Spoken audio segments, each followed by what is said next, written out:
Hey yo, what up, Fight World? It's your boy Ego, and I'm back with some boxing.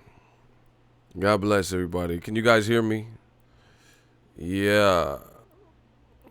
Hustle the Hove away. Yeah, we back up in it. I'm like Bennett because I'm back up in it. I ain't talking Bob Bennett from Nevada State Athletic Commission. You dig? Let's get it. Oh, we gotta talk about this boxing game. The audio good, we good, y'all hear me? Listen, this is the Easter feature. We got an Easter feature. Talk this boxing talk. We about to hustle the Hove away. Yo, I'm out here in your city in the Bay Area. Shout out to Kofi's Universe. Yay area, let's get it. You know, we got a lot to talk about. I want to start off with the Boxing Eagle roll call. Y'all know how I do. Gang. Gang. Bay Area. Yeah. We gonna talk this talk. We gonna talk this talk. Then we gonna walk this walk. Let's talk about it. Boxing Eagle roll call. City, state, zip, where y'all at, where y'all from. And we gonna talk about it. City, state, zip, where y'all at, where y'all from. Cook it. Cook it. We about to talk this talk, man. There's a lot going on in the world of boxing. Like Mills Lane, let's get it on.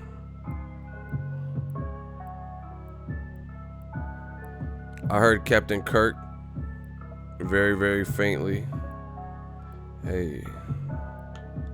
Oh, he said Khan. I get it. I didn't get that at first, but you talking about Khan.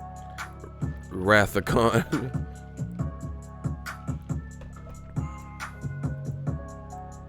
You don't fucks with trap at all, Ego? I'm playing the trap type beat. What y'all don't want that? Hold on. I'm gonna switch the beat up. We just gonna go to some classic shit. Listen, I like music with substance. If I don't know what the fuck motherfuckers is like, they not talking about nothing, I don't really fuck with it. Like, I'm a grown man. Like, why I want to hear somebody pop it, perk, hip it, rub it, dump it, twerk, bitch it, twerk it, I'm a flirt, bitch, twerk. Like, what the fuck? I can't get nothing out of that. Like, it's cool if you at a club or some shit, a little, like, kickback. But I can't get nothing. I need some real shit, bro. I need, like, there's, like, a substance there. That turn-up shit get. Man, we've been turning up for years. What the fuck? That ain't nothing new. Yeah, I need that gutter shit, like this. Shout out to Hilltop Richmond. 510 Bay Area shit. Y'all know what this is. We back on our gully shit. You know that Tim's and Scully shit. You know, X-Files, Mulder and Scully shit. City, state, zip. Where you at? Where you from? I said city, state, zip. Where y'all at? Where y'all from? Let's talk about it. I'm taking y'all to the trenches. Old media riding benches. We in Cali hitting switches on benches. Let's get it. Shout out to Slauson. Rest in peace to Nipsey Hussle. We got the hustle plus muscle. Hustle and motivate. Oh man, let me stop before we get into it. 401 Providence, Rhode Island. Cleveland 216 San Diego. Where y'all at? 202 DC, baby. Palm Spring, Cali. See, it's some Cali shit going on. Y'all better rep where y'all from. 760. And if you don't know, now you know. We about to talk about Terence Bud Crawford. Amir quit. He didn't put his 2 weeks in. Okay. Shout out to DMV. Yeah. I hate going to the DMV. Not the DMV. I'm talking about the actual DMV for, like, to get your license and shit. The worst establishment ever. Let's get it. Shout out to Bronx. 619. Bradford, England. I told you, Z. I told you Khan wasn't going to win this. Khan tried to win. I told you, Z. You was betting with your heart. Danbury, Connecticut. And we connect the shit. Where y'all at? Where y'all from? City, state, zip. Where y'all at? Where y'all from? Let's get it. We getting live, man. Happy Easter for those who celebrate Easter.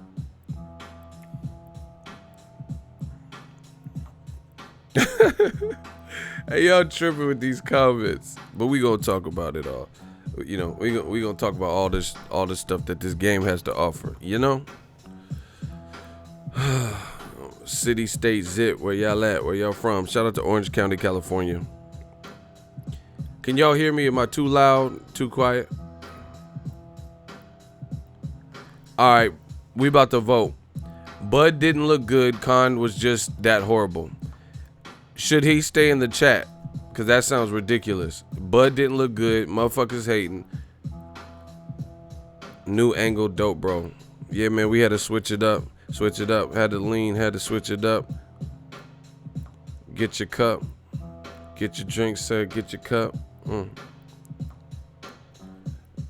Get your drinks, man. Get your cut. We about to talk about this motherfucking fisticuffs. Shout out to Rikers Island. All my people locked down in them cells, giving them hell. In the cells, giving them CO hells. Should that person listen? Y'all not listening. That's some bullshit to me. Should they stay in the comment section? He trying to hate on Terence Crawford, saying Crawford didn't look good. What are you talking about? So it has nothing to do with Terence Crawford. It just Amir Khan didn't show up. These motherfuckers want to hate so bad. He don't know shit about boxing. Get him out of there. Come on, y'all gotta vote. Cause if it's me, I would have put the trigger on there. I would have had a squeeze on him. Nope, get him out of here. Get the fuck out. Yeah, vote.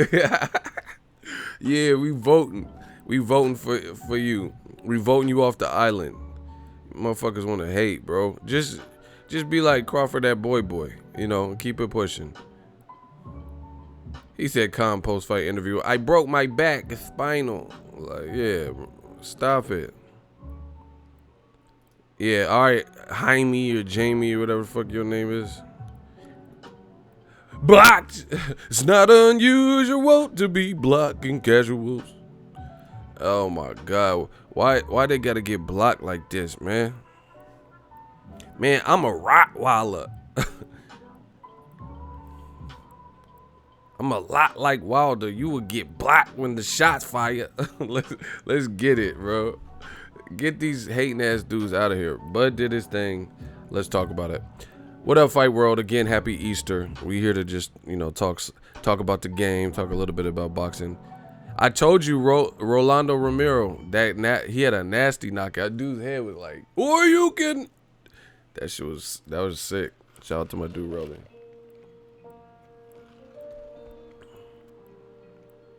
I told you that ringside. See, y'all gotta listen. I'll be trying to let y'all know what to check for. Andre Ward ring science was dope.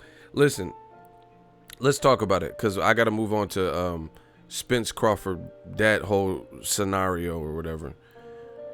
In my opinion, I keep saying the same thing. Amir Khan wanted no mas. That was a no mas moment. We've seen Eric Morales do that to Pacquiao. We've seen Julio Cesar Chavez do that to Oscar De La Hoya. We've seen who else is Lucas Matisse, you know, Julio Cesar Chavez versus Andres Fonfara. We've seen this stuff. Who else is quit? I'm trying to think of off the top of my head. You know, Roberto Duran, obviously, that's a famous one. I mean, it is what it is. Like, you gotta look at it. Like, I really appreciate the game. You know, I made money in the game, and like, this is what I do. And I've watched boxing my whole entire life, and you see how tough these guys are. You know what I'm saying? You see how tough they are. You see what they're willing to go through. You see the rigmarole and like the rigorous training that they put their bodies through. We've seen Amir Khan like virtually out on his feet, still trying, but all of a sudden he gets hit in the upper thigh, and it was just so like excruciating that he couldn't continue. It was a way out, man. I'm telling you, it was a way out, because like whether he like Amir Khan accepts it or not, that's on him. But yeah, Kell Brook said the same thing. Kell Brook, it was a way out, you know. Yeah, I guess you could say Kell Brook quit in the Spence fight too, you know, same thing. It was a way out, because I told you, I did a video, and I knew I knew I'm getting a lot of good feedback per usual, but there's also people hitting the dislike, but they're not telling me what they disagree with. So we just gonna keep stomping, we just keep mowing down, keep on trucking.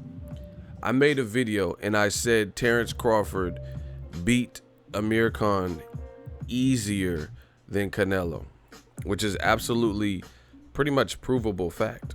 You can prove that he had an easier time. Now, that's the whole thing the point that I was making. Now, if you want to say that Canelo, his knockout turned Khan into, a shell of his former self, whatever, you can make that argument. But I'm going off of performance A versus performance B. What was impressive about Terence Crawford was he wasted no time. He beat Khan at his own game. I don't understand what people don't understand. He beat Khan at his own game. Khan is supposed to be the super fast guy. He's supposed to be the guy that outboxes, and the only chance you have to beat Khan is not through outboxing, but it's by brute force and blunt force. Bow, connect with something huge. But you're not supposed to be able to dominate in all arenas versus Khan. It's one thing to beat a guy how he is proven. Like, basically, here's the thing. You know how people be using the blueprint shit? Like, oh yeah, I got the blueprint to beat Floyd Mayweather, blah, blah, blah. The blueprint to beat Khan has been out there because he has a couple losses. But everyone followed a similar blueprint. Try to time Khan, pressure him. He don't like the pressure, the inside, power shots, blunt force trauma. That was pretty much have heavy hands, have power, and put a crazy amount of pressure. Or even like Lamont Peterson, not necessarily the biggest puncher, but Lamont Peterson made it a dogfight and kept bringing that pressure to Khan. Those are the ways that we know Khan can lose. Get knocked the fuck out, or immense amount of pressure, and that gives him trouble, i.e. Lamont Peterson, i.e. Marcos Maidana gave him problems, right? Crawford beat him in all categories, in every way, kicked his ass up and down the street. That's what's impressive. That shows that, the complete fighter syndrome. Terence Crawford is a complete fighter because everything Khan tried to do, and to me, this is why we seen Khan, in my opinion, quit for the first time. He quit because he was being outmatched and outgunned in every department. Before, Khan in his mind feels, I'm a better boxer than Bradis Prescott. I'm a silver medalist. I'm a better boxer than Lamont Peterson. I'm a better boxer than Danny Garcia. I'm quicker and better, pure boxer or whatever than Canelo. That's what he thought. So for him to, meet defeat by getting caught with a big shot, he can interpret that. He can internalize that and say, yo, I got caught slipping my chin. This shot would have put Canelo down. He had no answers for Bud, and he had no justification for losing in every, department. That's the difference. That's the difference. So when the going got tough, he's being beaten in every arena. Like, okay, I told you, this is a testament to the competitive edge and the competitive spirit of Terence Bud Crawford. I've been preaching the same thing for years. I told you, I've been around dude, seen dude. He knows who I am. And he's a freakish athlete and a great fighter, but he's insanely competitive. I've talked to Andre Ward, who knows him personally as well, on camera. The video's up, and he's like, man, Terence Crawford is just insanely competitive. Like, he wants to beat you at everything. I've been telling y'all this. This is why. He's next level elite. It's like,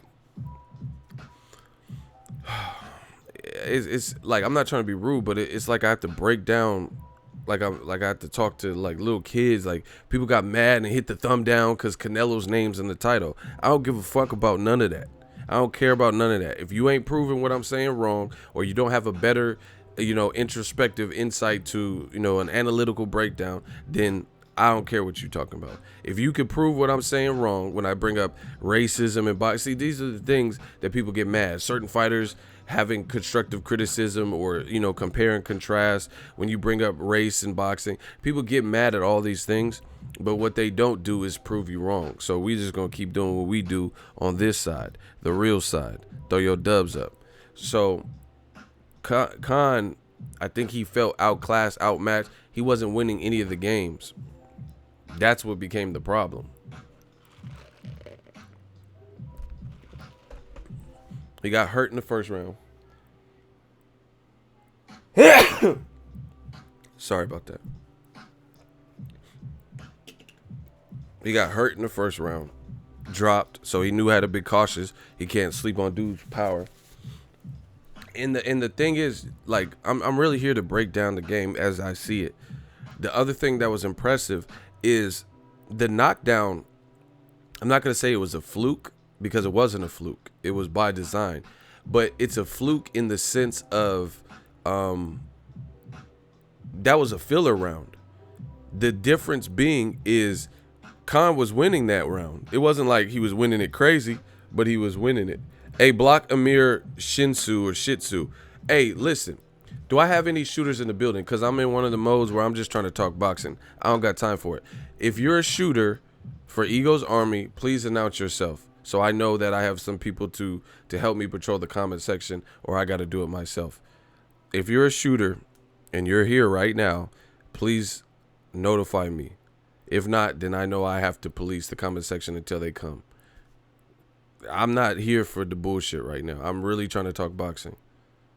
So you guys never know what you're going to get. Sometimes we and playing and, you know, doing impressions. Sometimes it's straight to the money. It's Easter. I could be enjoying this time with family and friends and stuff.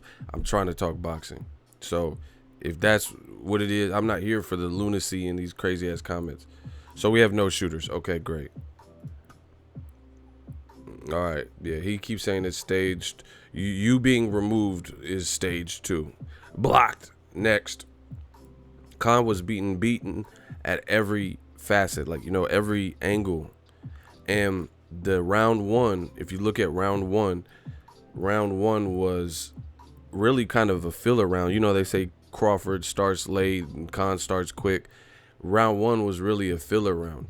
So it wasn't a fluke like that. But what I mean by fluke is Khan made a mistake in that round, in that first round, and Terence Crawford having quick reflexes and the wherewithal to immediately react and quickly react and respond, he made him pay for that mistake just like that. So had he not made that mistake early, then guess what? That probably would have been a Khan round. And that set an early tone for the fight. That's what happens when you fight Floyd and Crawford, guys who are proving that they, or have proven that they're elite. You can't make those same mistakes. Khan be like pushing his punches, and I told you he fights almost like he's still in the amateurs, like just load up the punches like each, you know, each, throwing hella punches and jumping in crazy. That's cool, but against somebody with cunning, speed and shit like that, that's not what you want to do, you know? That's not what you want to do. And Virgil Hunter in the corner even said something to the effect. He was like, "What are you doing? I told you to take your time, blah, blah, blah, blah." Khan made a mistake there. He always, I don't know why he does that. Like, instead of shooting 7-8 punches because you could do it, shoot 2 punches and get the fuck out of there, especially if you have chin issues or the perception is that you have chin issues. You know what I'm saying? Like when I watch Errol Spence and I watch Terence Crawford, like they be pumping, you have to work your way into combinations. You know what I'm saying? Like for Khan's chin to be what it's perceived as, he's like pretty fearless. Like, you know what I'm saying? Like if you think you have a bad chin, like he just be jumping in and shit. Like, you know, like work your way into the fight. But this is obviously how he's been taught. This is obviously something he can't shake. This is obviously in his DNA as a fighter. This is just what he does. You get what I'm saying? Because you look at Terence Crawford when he was jabbing, he's just it's just a quick jab, and then he pull it back. You know, not out of position. Khan was and leaning in and shit. Like you're bound to get caught. And then Crawford caught him, bow, and then Khan was like this, and then he was out of position, and then Crawford, having quick reflexes and ability to counter, bow, hooked him, and then Crawford got the knockdown. So that set an early tone. That wasn't good. And then, Crawford just looked crisp. And the other thing that was impressive about this is Terence Crawford hurt Khan to the body. I don't remember a fight. I've seen Khan hurt several times, but I don't really remember the fight where he was getting hurt to the body like that.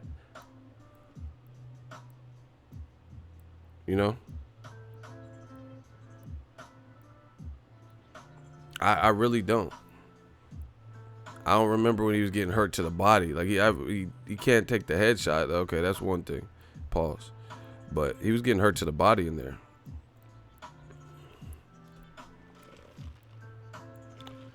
Hey, block Kofi, bro. Here. We still don't got no shooters. I'm just gonna block these motherfuckers.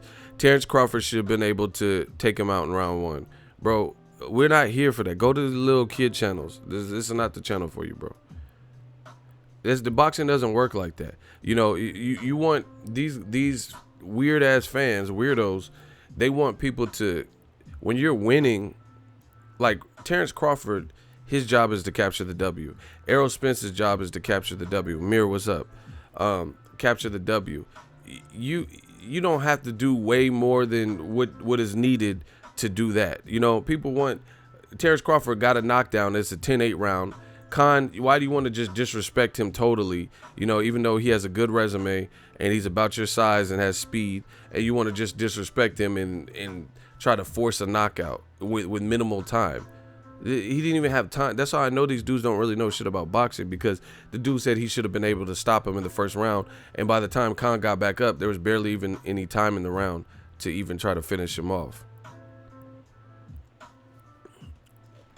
Crazy, or Earl Spence should have stopped Mikey Garcia.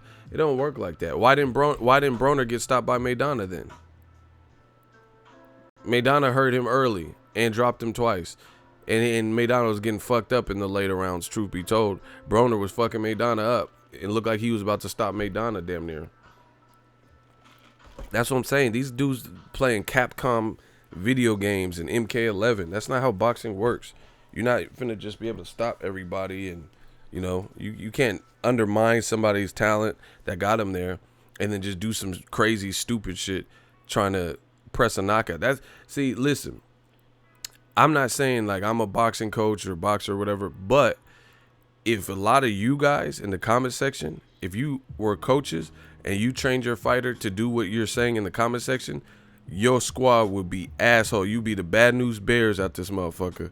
Because your whole squad will be the devil's rejects. There be motherfuckers getting knocked out with no teeth, punch drunk. Because if fighters fought like y'all be talking about in this stupid ass internet world, your squad would be ass. They would be horrible. They be missing teeth and punch drunk. Hey, what's up, man? This is Rough Riders. Like, what? I can't even understand you, bruh. It's me, it's your Rough Riders. They be punch drunk as fuck, listening to your corner instructions. Fuck up out of here. See y'all. See now y'all make me go bad on Easter. I didn't even want to have to do this on Easter. But y'all be doing too much in this. Oh yeah, what's up? It's your Rough Riders. Like, your fighter would be deceased and shit. Fucking listening to what you be saying. Yeah, get the knockout. He get knocked out. He be the one knocked out. These dudes is weirdos, bro. Like Nipsey said, it's not that weirdo rap that you motherfuckers used to. Anyway, Khan made a mistake. He could have won that round, but he made a mistake, and that shows you the sharpness and the quickness of the mind of Terence Crawford, that he's seen he hit him with a punch that created something, an opening, and he immediately followed up with a hook, and then he was trying, but Khan already fell down and went like this. He was trying to hit a third shot. Crawford has crazy reflexes, crazy countering, crazy instinctual. He's like a cat. He's like cat-like. Look at Jose Benavidez was in the fight, not in it like he was losing, but it looked like he could go the decision. He shot the uppercut. Pow! Jose Benavidez was fucked up, and then killer instinct comes in. Crawford is very elite. Exactly. Shout out to Eric. Shout out to Eric. He's elite. That's what I'm saying. That could have been a filler round where Khan won, but Khan made a mistake, and you were just in there with someone who had the precision, the accuracy, the mind, and the quickness to counter and react and then produce something. Other people like Maidana or somebody, no disrespect, Chino's one of my favorites, but he's slower. He's not. He don't have that type of processing and ring IQ. You ain't never seen Maidana, with some quick ass counters and shit like that. So Crawford pretty much produced something out of nowhere. Like it probably would have just been a filler round, but he came up with something big early just off of that. Yes, I don't care about Tank Davis and Shakur Stevenson beef right now. There's videos about Terence Crawford, Spence, everything you see in the title. Amir Khan. I don't really care about little high school beef and shit. I'll talk about that later in a separate video. Shout out to Shakur Stevenson on the performance. Shout out to Tank Davis having a homecoming fight. Bro, this is what I'm saying. Like, y'all got to go to these other channels. I don't care about, like, I care about what we talking about. Like, I'm really in here doing something different for boxing. I really feel this in my heart of all hearts. You know, there's a time and place for everything. That's cool. I'll talk about that later. I see you keep putting the same thing. Shakur Stevenson and Tank. Yes, I seen it. Yes, they're going bad. This is nothing new. And I'm a grown man. I'm not moved by that. It's two guys have a disagreement, difference of opinion. That's cool. I don't care about little bullshit, high school gossip all the time. I'm trying to talk boxing. So please, if you guys can let me, I will continue. Shaking my head, you're going to lose subs with this damn attitude. All right, when is that happening? Let me know when that's going to happen, because I check my YouTube analytics frequently. So when am I going to lose subs? When does that come into play? Tell me when. Give me an expectation time so I know when to prepare, to hang it up, my YouTube career. C, let me know. When am I losing subs? When does that start? You big man, huh? You refuse to answer the question. When am I losing subs? So you're saying I'm big man, but I'm just asking you a question. Those analytics don't lie. Exactly. And these paychecks don't lie either. Men lie, women lie, numbers don't. You're trying to misdirect the conversation to something we're not talking about. So let me know when the losing subs, as you alluded to. Now you're in the hot seat. That's how this is going. And you tell me when I'm going to start losing subs. If you can't tell me a definitive date, then you said some bullshit. Now we got some shooters in here. We got a hot seat, everybody, just like that. It didn't even have to be all this, but now you made it. Didn't want to do this, but y'all made me. When am I losing subs, see? When does that come into play?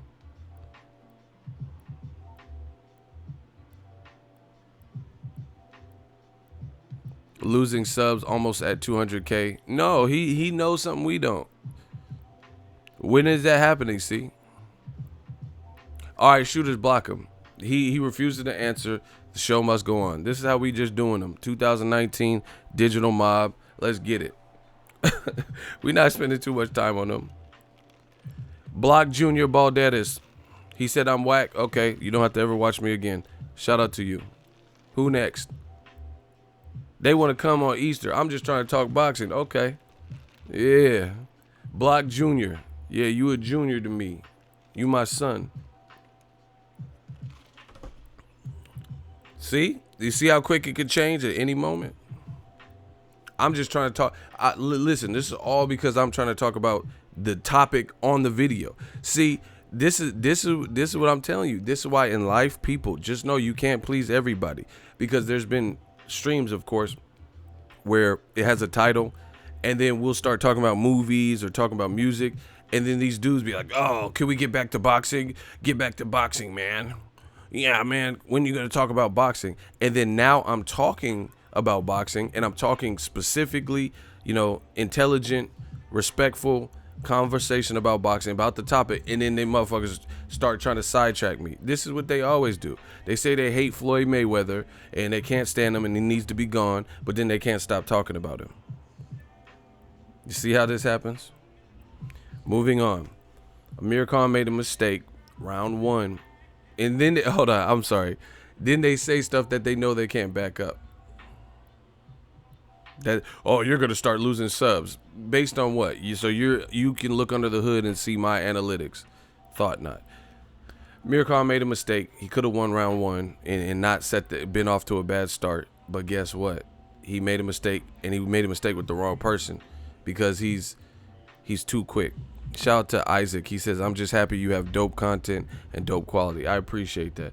Like I said, I'm just trying to give back to boxing. This night might not be everyone's cup of tea. Maybe people want to go talk about Gervonta Tank Davis and Shakur Stevenson, a fight with two people who are in two different divisions, featherweight and 130. One's a champion and one's a contender and hasn't become a champion yet. And they rather talk about that than some actual things that just happened last night. That's a hot topic. I don't know. Again, I try to cover everything, but I'm one man. So hopefully you guys enjoy that conversation. Again, I would rather talk about real scenarios. And I can't wait to talk about this Spence-Crawford because it's not happening next. It's not happening next. But we'll get to that. I want to talk about stuff. That's why I don't like to spend too much time talking about stuff that is a waste of everybody's time. Because in my heart of all hearts, it's not going to happen, and there's no indications that these things are going to happen. Similar to Crawford versus Spence. I know it's a hot topic. I know a lot of you guys want to talk about. It's an awesome fight with two amazing fighters. Not happening next, but we'll get to that.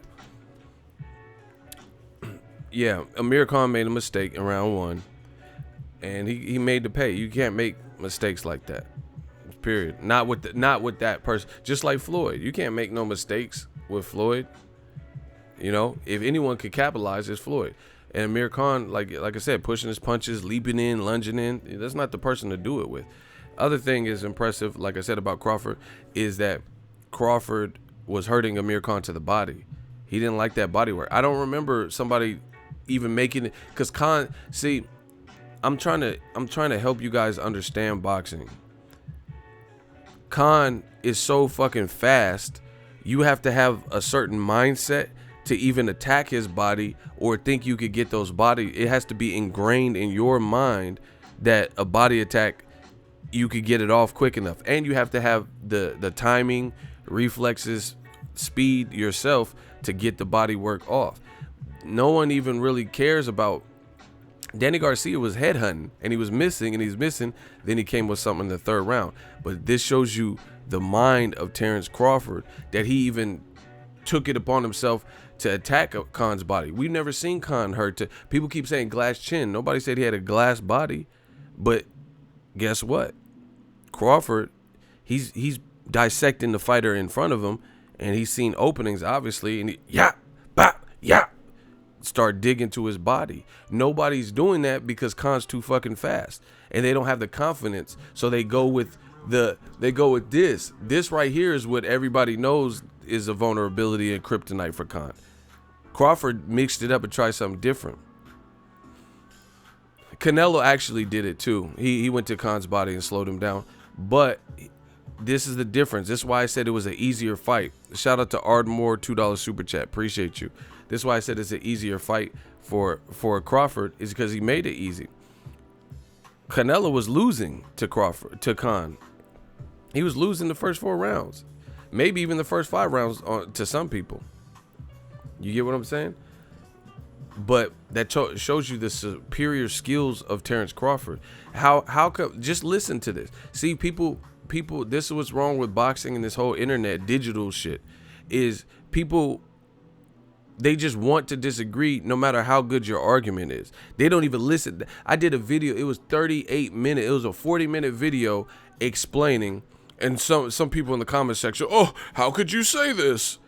Motherfucker, I just told you for 40 minutes how I could say this. Like, the whole video is explaining how I'm saying this. But you see, this is what's wrong with the internet. People don't listen. They don't want to hear. They just don't want to hear it. They seen Canelo's name, took it offensively, and didn't even listen to parts of the video where it's being explained before they commented. They might have listened after or some shit. But that's what's wrong. People don't want to listen. People don't want to learn. How would you say Canelo knocked him out? How could you say this? You didn't listen to the video. I talked for 40 minutes. It was a 40-minute video in essence. And you asking me questions that were answered in the video. That goes to show you something. People don't pay attention. They don't listen. I know what I'm saying is true. Canelo was losing to Amir Khan. Fuck them judges. He was losing. He had to figure it out, and he has skills, and he did. But he also did it being bigger, being a lot bigger and noticeably, stronger than Canelo. Crawford and Khan looked about the same height. If anything, Khan looked like a half-inch taller, right? And Crawford made it look light and made it look easy and got a first-round knockdown. In the first-round knockdown, I'm telling you, the only reason it came is because there was an immediate, quick opening. Khan made a mistake. Bow.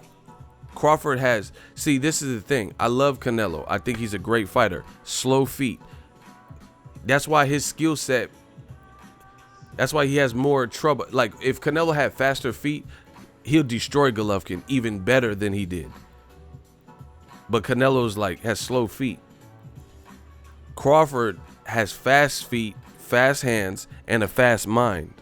That's insane. Because it's and see, this is when I say stuff like this, people are so stupid and territorial and emotional, or prideful of their race or ethnicity and racist and all this extra shit, where they'll hear that claim, which is, I just told you, I like Canelo. I love Canelo's fighting style. He's a great fighter, right? But they'll hear that analysis or comparison in terms of what I'm saying. They won't disprove it, and they'll say, oh yeah, Canelo should fight Crawford at 158 and Crawford will get knocked the fuck out. It's not about Crawford versus Canelo.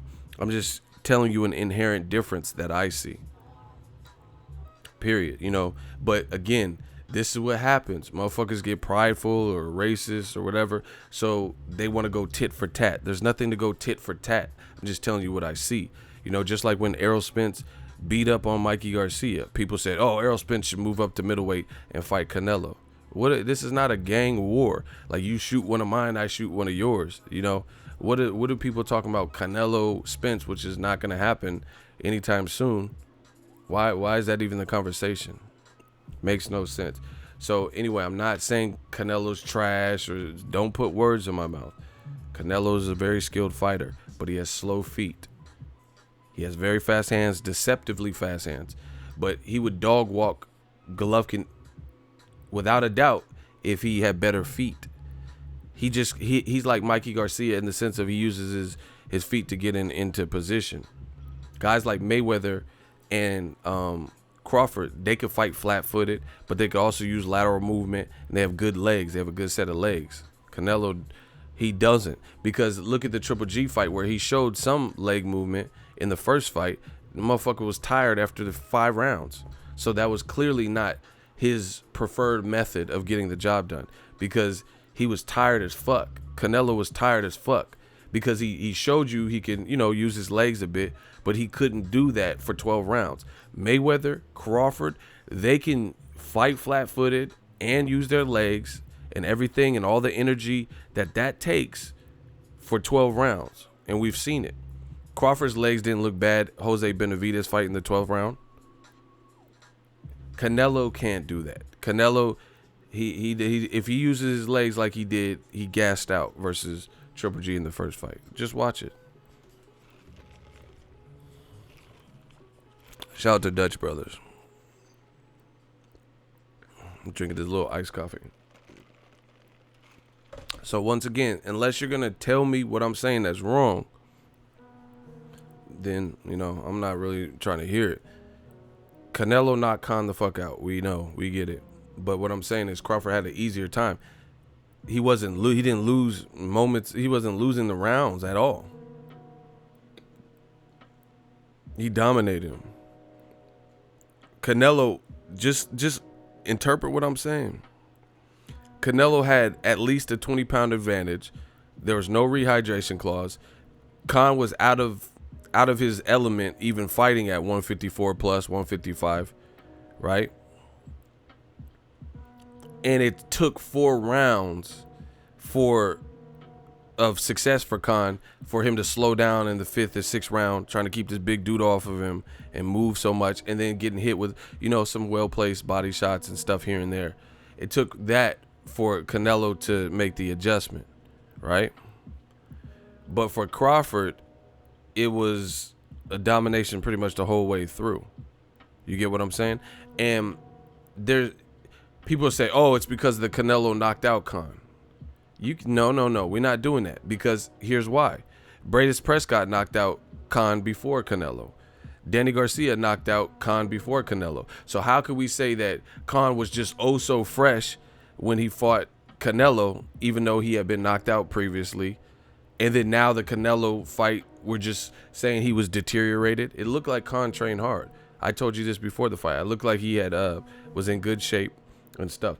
And again, my theory would explain why Khan quit in this fight. He quit because he had no answers for anything. That's why. He wants to go on with Danny Garcia and people like that because in his mind, he feels he can outbox them. You know, even if he got caught with the big shot, he's like, come on, let me at him. He has that gung-ho-ness, you know, that drive to. But if you're being beaten from pillar to post in every department, then that's what's going to break the fight from you. Remember when Bane was fucking up Batman? And he was like, I was wondering what would break your spirit or your body. Remember? That's what Khan was doing. Crawford. He was breaking that man up. He was breaking him up.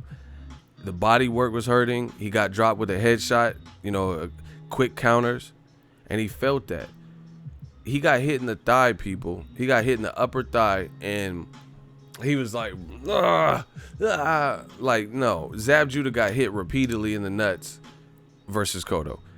Joseph Ibeko got hit repeatedly directly in the nuts multiple times. Brandon Rios versus Anthony Peterson got hit in the nuts and the dick, whatever, pause, several times, and none of them quit. None of them. Muhammad Ali fought with a broken jaw. Paulie Malignaggi fought with a broken jaw. Right? There's a history. Diego Corrales, shout out to Chico Corrales, rest in peace, fought in a fight where it looked like it was over for him. It looked like he was over for him. And he turned it around and knocked out Castillo. We've seen fighters fight through, Badu Jack was losing blood. His cut was like this huge, losing blood profusely in his eye, in his face, and he did not quit. So you mean to tell me an upper thigh punch is just takes you out of commission? Maidana got hit in the same type of position versus Jose Cito Lopez, and he came back and knocked out Jose Cito Lopez, and he almost got knocked out himself because Maidana keep it a buck. Shout out to Narcos Maidana. I can't wait for his comeback. But he admitted that he almost got knocked out because he said he couldn't feel his leg. So we've seen fighters go through. I've seen fighters fight with one leg, one arm, fucking faces swole out to here. Edislandi Lara shit was out here looking like inhumanoids and shit. And you mean to tell me that particular thigh shot took him out of commission? Here's another reason why it's not believable to me. You guys could believe whatever the fuck you want. I don't care. Start your own channel and you could talk about all the bullshit theories you have. No, listen, here's the other thing. I'm not even disputing that the punch grazed lower than it was supposed to. We know that. The question is not if it was low, because it was low. It wasn't in the nuts and dick unless you have your shit genetically altered and moved, for convenience or some shit. But the question is not if it was low, because it was low. The question is, was that enough to pull you up out of the fight to the point where you didn't want to continue? And see, this is the other thing. On such a big stage, pay-per-view, all the stuff you said pre-fight and everything on stake. Name another fight where you've seen these were like Mikey Garcia, for example. He was getting his ass whooped. That's the simplest way to put it. He was losing in the same fashion. He never gave up. His own brother. See, this is why y'all fucking disrespectful to the game. His own brother and dad was like, no, Mikey, we're going to have to pull you out. This is not looking good. And what did Mikey, he's on record. I have the video. I was there. Mikey Garcia is on record saying, no, I feel I could get something done. He had no time to really get nothing done. I mean, not like that, because it's boxing. Anything could happen technically, but it didn't look good for that. Mikey still said, no, don't throw in the towel. Don't throw in the towel. I think I can get something done. I see something. I see something, Garcia. So I got to give him props because he at least finished the fight. His brother, his dad, the people that love him, siblings, La Familia, right? They all wanted to pull him out of there. Mikey, he said, no, I see something still. Hey, fuck that. I see so. You're not finna do this to La Raza. You're not finna pull me up out of there. Let me go out like a man. And that's what happened.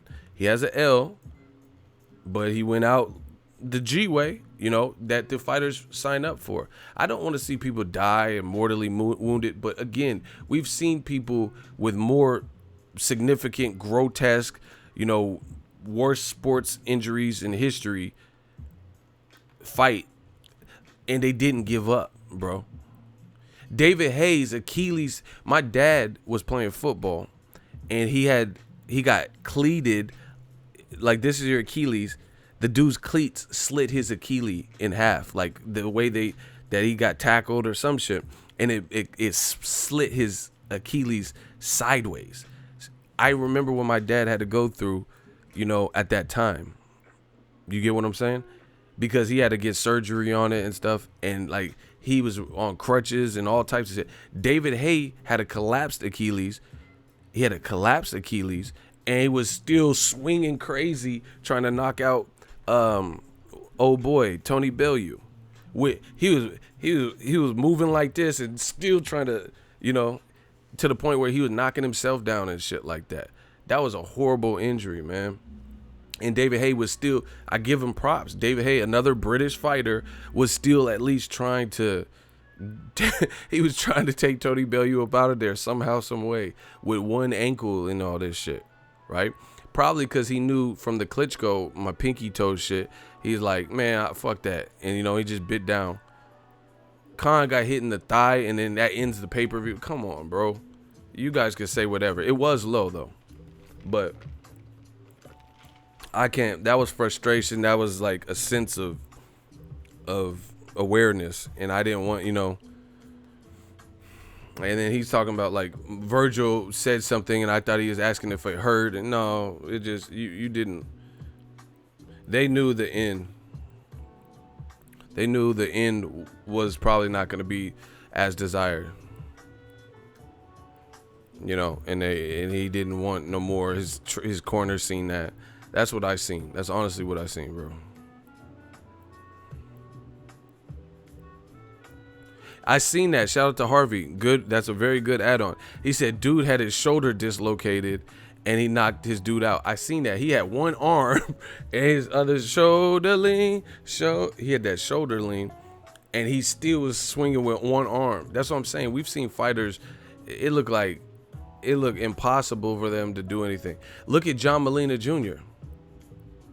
He was my dude. Shout out to Mickey Bay. Shout out to my guys from Cleveland. Shout out to Ohio. Mickey Bay was whooping John Molina's ass, and he stuck with it and somehow produced a 12-round knockout. Period. Because John Molina Jr., his middle name is the Gladiator. Even in the Lucas Matisse fight, he started getting hit with shots. Lucas Matisse, that was his first fight at 140. That was John Molina's first fight at 140, and he knocked Lucas Matisse down twice. And then Lucas started coming on, being a master, a big puncher, and Molina didn't quit. He got stopped. So to me, that was a precautionary tale where Khan, he didn't want to go on. Him in his corner or whatever. I don't care what nobody said because he got hit in the thigh. I've seen guys' eyes falling on the canvas and shit, and they still, oh yeah, I want to continue.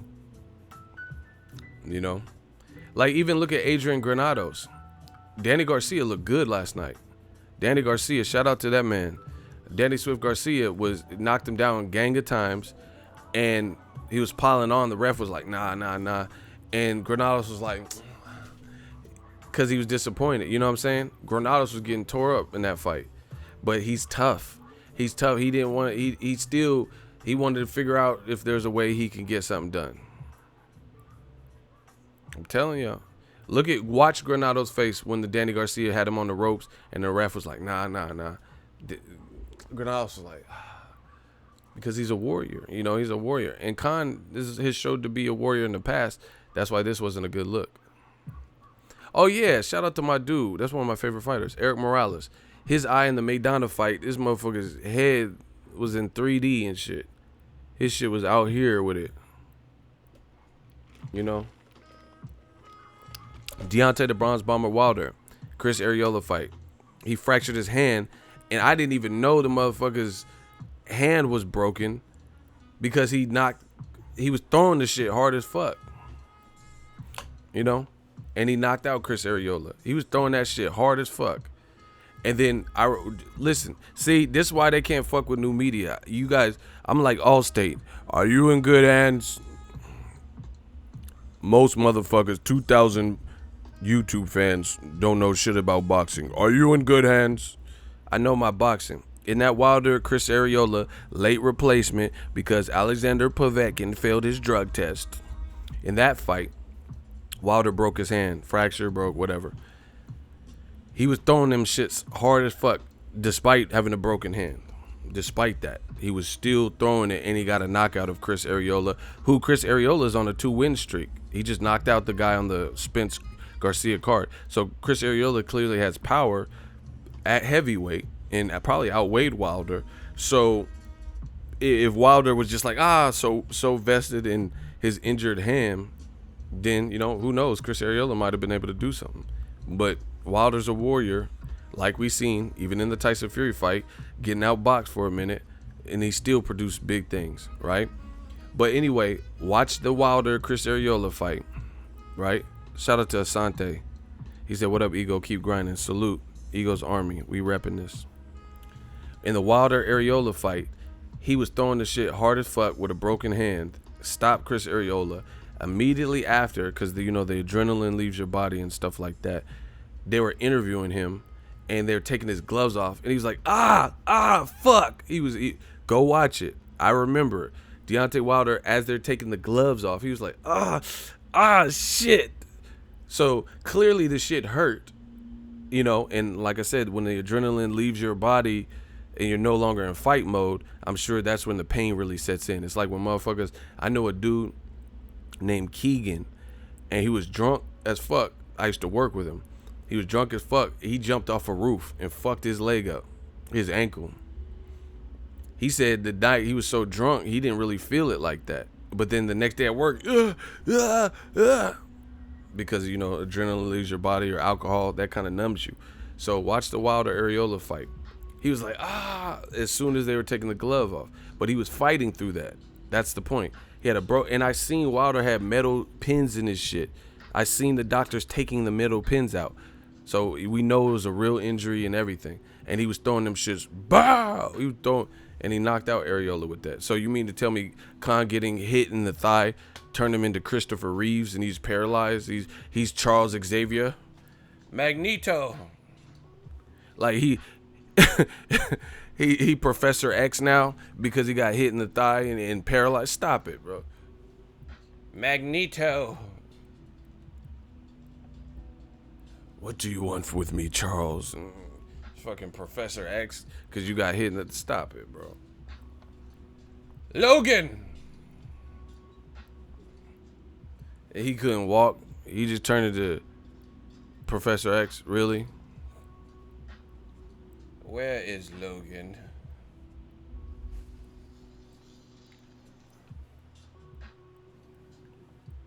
Cyclops. I'm the Juggernaut, bitch. Like, stop it, bro. Fucking Christopher Reeves and shit. Stop it, bro. Because you got hit in the thigh, but whatever. And then people keep coming with the same dumb shit. Stop hitting me on Twitter. If you got dumb stop. Leave me alone. Let me enjoy my Easter, bro. That motherfucker did not turn into Charles Xavier. You know what I'm saying? Professor X off of that. Crawford was digging in the ass. Logan.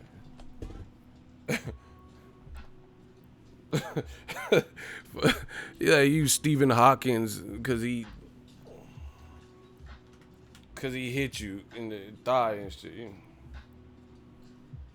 Professor X out all of a sudden. All right, bro. Magneto.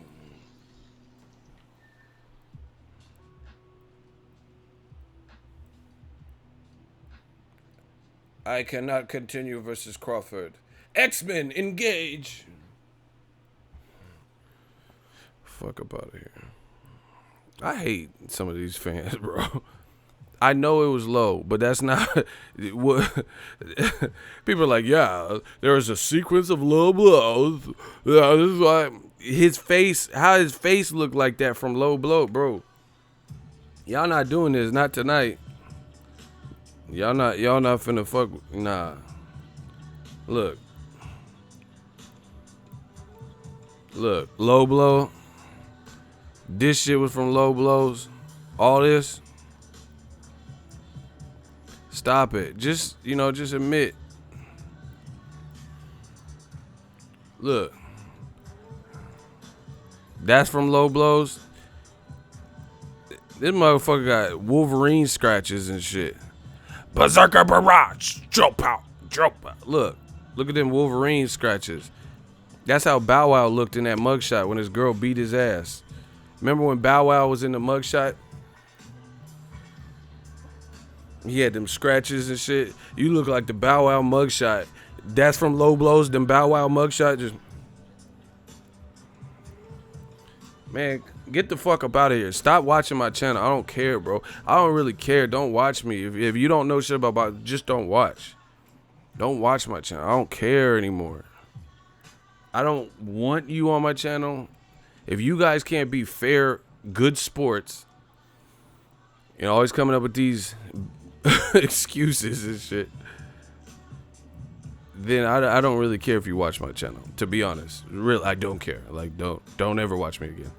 You could be like, oh, your stats are going down, man. You're going to lose subscribers. Well, let me know when that happens. I'm waiting. Let me know when I'm losing subscribers. Motherfucker, I'm a hustler. I'll lose them and get them back. It don't matter. That's what true hustlers do. So, anyway, to me, that's my case. Just leave me alone about it. I don't feel like Khan was besting Crawford in any way. He felt power. He felt skill. He seen the accurate counting. And like my dude Kari said, shout out to my writer Bakari, this was only in the 6th round. This is the 6th round. You had 6 more to go, and this was how the first 6 played out. Okay.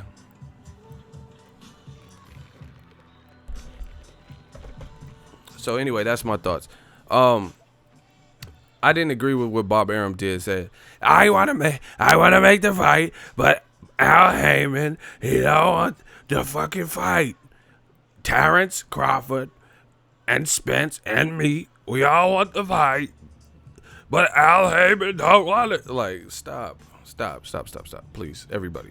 Let's like calm your tits a little bit. Everybody, comment there. Let's calm down. Let's talk about this.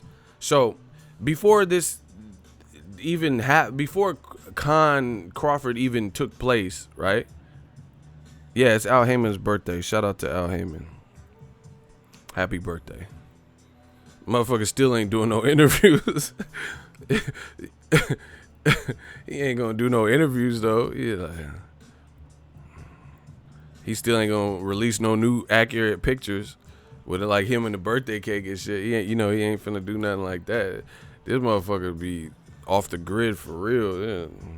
I'm Al Heyman, bitch. I ain't gotta show shit.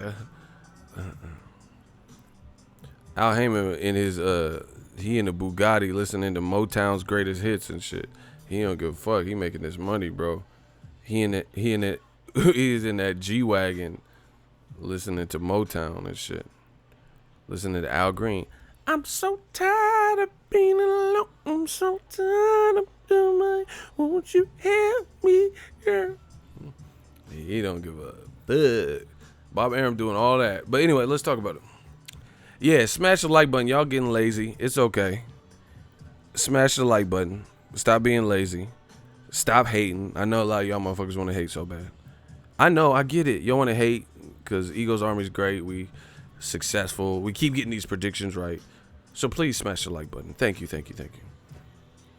Okay, so before 420, shout out to my smokers. For Crawford Khan, we had already heard the rumblings, if you will, that Errol Spence was going to unify with Sean Porter. Block British boxing media. Shout out to you for getting blocked with your first comment. Takes a real special character to do that. Shooters. Block British boxing media. Okay. So, before 420, before Crawford Khan, we've already heard these rumblings that there's a unification being negotiated between Errol Spence and Sean Porter. Right? See, I tweeted this, and see, you can't stop new media. I'm trying to tell you. You can't stop new media because everything in this digital age and digital space is documented. Everything's documented. So it's like, it don't matter. Look, everything's documented. Paper trail. Boxing fans media play dumb. So I tweeted, boxing fans / media play dumb, LOL. Of course, Errol Spence versus Terence Crawford is an amazing fight, but let's not act like we haven't all heard the negotiations between Spence versus Porter for unification. Hell, Kenny Porter is even doing interviews saying Spence gotta be next. We want Spence next, etc. So this is another failed attempt from Bob Arum to try to make it look like he's pushing so heavily, and the only reason the fight's not going to happen is because Al Heyman, yada, yada, yada, yada. But once again, people continually try to play dumb in this boxing space. New media, myself, we're not doing that. We all know that the rumblings were Errol Spence Jr. versus Sean Porter. This dates before Crawford Khan even fought. So it's not like we knew, like, see, that's the thing. The game don't wait. PBC, they're not waiting to see what top rank cards are looking like to stage and negotiate, figure out venues and purses, behind the scenes shit. As DAZN and Top Rank aren't probably waiting for PBC outcomes to discern and decipher what events that they are going to stage. Like, Top Rank's probably working on Anthony Yarde versus Sergey Kovalev. They're not waiting for Marcus Brown's next move on PBC as champion to determine what fights they're staging. So this looks horrible. You know, the fact that Arum said to boycott all PBC, that's no way that a fight is going to get done. Beyond that, people, boxing fans and media try to play dumb on purpose. So we can now try, the spin doctors can now try to paint this picture and spin this narrative that if Crawford versus Spence doesn't happen next, oh, someone's ducking and it's because of Al Heyman and we hate Al Heyman. Flag, we're not gonna take it. Picket signs and shit. We're not gonna take it. Stop it. That looks stupid. The real fans know what's up, and that's not the case. Like I said, Spence and Porter have already been. Porter, like, and I think this has been kind of the plan. If Spence got through, he was going to fight probably Pacquiao or Porter. That's why you notice there's been rising tension with Spence and Porter anyway. Spence is like, oh, he can't sell out a family dinner. And then, you know, Porter picked against him and picked Mikey Garcia to beat him. So you've seen a little bit of a rivalry kind of building anyway. So, you know, PBC is going to capitalize off that and make the fight in-house fight, blah, blah, blah. So let's stop it, bro. Let's stop it. Trying to act like Crawford. This is the thing. Crawford, highly skilled. I gave him all the props in the world in this video. He's aligned with the side that don't have top welterweights that can even remotely make for good fights with Crawford because he's that special. But that's the reality of the situation. And I don't doubt that Crawford wants to fight Errol Spence. That's never been a doubt in my mind. From being around both of them and everything, I don't doubt either one of them would take the fight if it was up to them to prove their worth or, all that. But what Arum's doing is trying to, spin the narrative, paint the picture that this just didn't happen. Like, oh, so it doesn't happen because it's Al Heyman's fault and he's terrorizing boxing and he's the cancer that's, plaguing boxing, blah, blah, blah. But again, that doesn't make sense. Honestly ask yourself this question. If you guys could smash the like button, please. Really ask yourself this question. When y'all are ready, say when and smash the like button. I'm going to ask a question.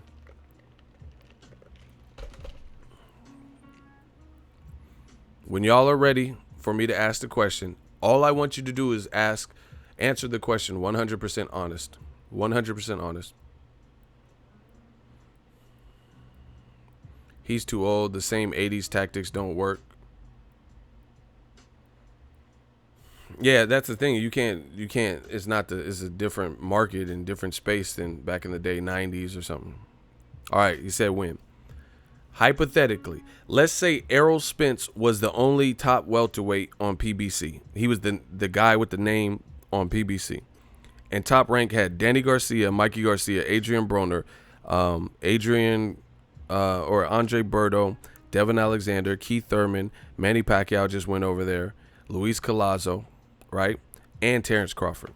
So Top Rank has Terence Crawford plus all those fighters I just named, Danny Garcia, Berto, Keith Thurman, Pacquiao, etc. Who in their right mind believes that Bob Arum, having that big of an in-house stable, would say, fuck all these lesser fights, fuck these in-house fights, we want Crawford versus Spence next? And answer that honestly. Who believes that? Who believes that if Top Rank had Garcia, both Garcias, Mikey, Danny, Berto, Broner, Keith Thurman, Pacquiao, Luis Collazo, Devin Alexander, Jaron Boots Ennis, right? He had all those guys and Crawford, and Errol Spence was the only, name that people wanted to see on that side that, that really had a big name and a high IQ and skill set. Who believes that Arum would opt to not make the in-house fight to give Errol Spence, a PBC fighter, the Lone Ranger over there on PBC, a fight? Exactly. Damn, nobody. Exactly. No one's falling for that. You can say whatever you want, but if the roles were reversed, nobody that I know would honestly, not someone who works for Top Rank or, Christina Poncho or somebody who has a vested interest in Top Rank, but just a reasonable, just boxing fan, boxing media, who knows boxing, would assume that the next move would be that the non-mandatory too. So mandatory changes things because just like the name suggests, a mandatory, like Yard versus Kovalev, they got to get that done or someone's going to lose a belt or lose their positioning. Period. That's the reality of it. So what Arum's doing is kind of falling on deaf ears because the thing is he doesn't have that stable at welterweight right now. Because if he did, why not? Why would he? When has he showed you that he would do that? Especially when the history shows that guys left and made fights like De La Hoya and Mayweather. That didn't happen on Top Rank's watch. Mayweather told you, he said, I bought myself out of my contract. I wanted to fight the De La Hoyas and stuff like that. Them guys left, like Cotto and Mayweather and stuff, and they fought each other after they left Top Rank. That's just the reality of it. Arum wouldn't do that. Exactly. I don't think anybody reasonable here that knows boxing that's not affiliated, believes that Arum would not make the in-house fight when he has all these in-house fights that he can control the monies, not split the profit with nobody. That's just simple business, people. You guys could say, and all this shit. Simple business. It's just like a family-owned business. Who, if you have 5 family members that'll work hard and you can employ at the restaurant versus chancing it with the outsider, and especially when there's different things that will come into play. Like Arum has a pact with ESPN. He has a contract with ESPN. PBC has a contract with Showtime and Fox. So now you have to work you have to do some kind of joint promotion, and he's won this, and he's gonna try to fight for his fighter and say Crawford's the A side. PBC is gonna say that their fighter's the A side. That's why he's trying to rush, because he knows what PBC has. He knows that Errol Spence is talented. He knows that they have better bodies for Errol Spence that he could fight, which is a floodgate to becoming, the next Mayweather or the next cash cow in the sport. He knows he doesn't have that. This is why you're seeing this. Facts only. Spence has more intriguing, interesting fights that sell out crowds, can do pay-per-views, that make sense, that are unifications, that are big name versus big name, that are tune-up, stay busy fight. He has more options all the way around that he can be groomed into a star. Crawford just had a pay-per-view that ended horribly. Not Crawford's fault, but the reality is Amir Khan quit. People paid $70, and this is what they're... Shout out to him. Happy Easter to you too, and everybody else. The fact is they have a $70 pay-per-view that didn't end in a savory way. You get what I'm saying? It's not Crawford's fault, but that's how it ended. So when you look at it, Errol Spence, his star-making path, he just fought Garcia, who showed heart throughout, and he dominated. That don't hurt. How does that make Errol Spence look bad because he won every round? I'm not saying Khan quitting makes Crawford look bad, but it makes the event, the main event, lackluster and anticlimactic. You get what I'm saying? So that's the memory people have, because they didn't give Crawford the proper conclusion to show, what I'm saying? So it doesn't help it. I know what it shows, but, for casuals, they might not give it all the hey, it was a low blow and, shit like that. Versus we got a proper conclusion, a traditional conclusion in the Errol Spence Mikey Garcia fight. And then now he moves on to fight Sean Porter in unification. So he could just keep building from that. Crawford, I don't know anyone that wants to see an Amir Khan rematch based on how it ended. And who's he going to fight? Kell Brook, a guy, Errol Spence's leftovers, and a guy, Golovkin's leftovers. I don't think it's a horrible matchup. But again, how does that... Errol Spence already beat Kell Brook. So people, what people are going to say if Terence Crawford beats Kell Brook. Oh, Errol Spence. And not only did Errol Spence beat him, he stopped him. So the best Crawford could do is stop him sooner. You know what I'm saying? So, and that's probably the best fight that I can think of that makes sense for Crawford. And I think Arum knows this, so he's doing his promoter thing, putting his promoter hat and trying to blame Al Heyman, so he can now explain Crawford's next fights. We have to fight Kell Brook because of this black guy, Al Heyman. We wanted to fight the best in the world, but we can't because of Al Heyman. It's easy. It's a scapegoat. It's a patsy. It's easy. The other thing that doesn't make sense is this. If Bob Arum wants to make Crawford versus Spence like he's saying he does, and he'll do anything to make it. All right, we got a hot seat. Glock specific. You're a hater, bro. What did I say that I hated on anybody? Who did I hate on, and what did I say that you disagree with? Shooters, stand down. I got this one. You said you're a hater, bro. So who am I hating on, and what did I say that you disagree with? Watch how easy I do them. I told you this new media shit is unfadable. Watch how this plays out. Glock specific. So since you have specific in your name, be specific. Who am I hating on, and what did I say? I get the vibe that you dislike said individual. Who is said individual? You have one more chance to respond. Who am I hating on, and what did I say that hated on them that you disagree with? They know said individual. I don't even know who said in. I don't even know who that is. So who do I hate? And you said I get the vibe. Start using specific. How you gonna have specific in your name and you don't use no specifics? Huh? How do you have specific in your username, but you can't use specifics? One more chance, you crybaby, relax. When will you answer the question? How do you have specific in your name and you can't use relax, pussy? All right. There's what you guys need to know. Shooters, can you please get Glock specific out of here? See? Relax, pussy.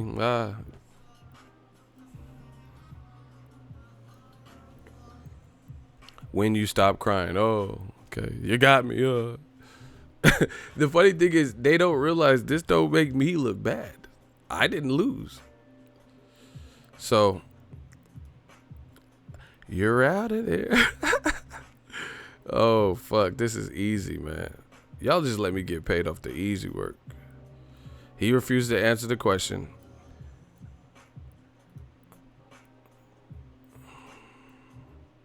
That was easy. So, as you guys see, I'm hating. I hate on somebody. I hated this person. No explanation. No nothing. Anywho, so, yeah, if the roles reversed, I doubt Aram would think outside of the box and outside of his immediate deep-ass stable to go fight Errol Spence. You know, but the fact is the roles aren't reversed. In addition to that, the other thing is this. If Bob Arum cares so much about the best versus the best, Spence-Crawford, that looks like the best versus the best. Great. That's one fight, though. Why did he and his company that he's working with, ESPN and Top Rank, join forces with Tyson Fury and actually create a gap between an Al Haymon fight and an Al Haymon fighter, Deontay Wilder, and separate the two instead of doing an immediate rematch? So Wilder Fury were in negotiations.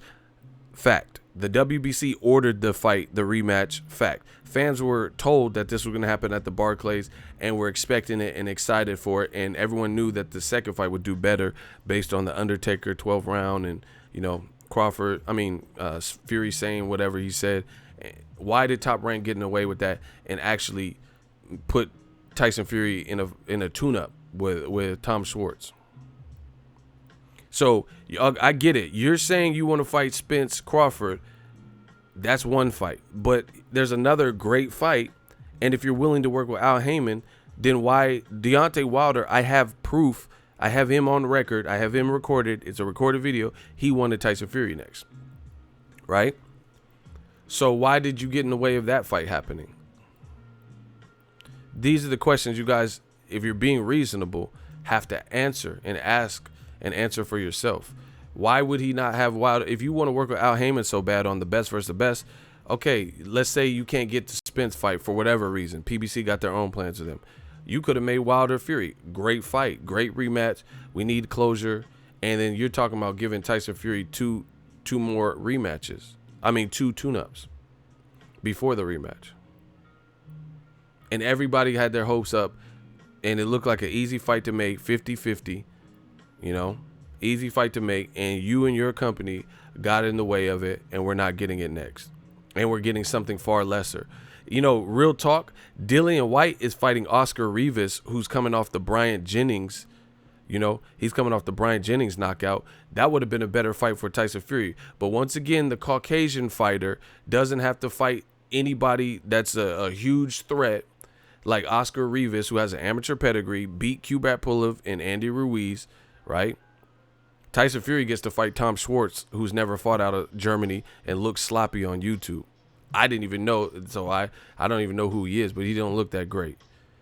But meanwhile, Dillian White is fighting Oscar Rivas, which is a top-ranked fighter, which would have made more sense. So Dillian White, the black guy, has a tougher fight in his next fight, and he's been fighting tough competition, you know, at least champions, former champions. He got to fight Oscar Rivas, a top-ranked fighter. Explain this.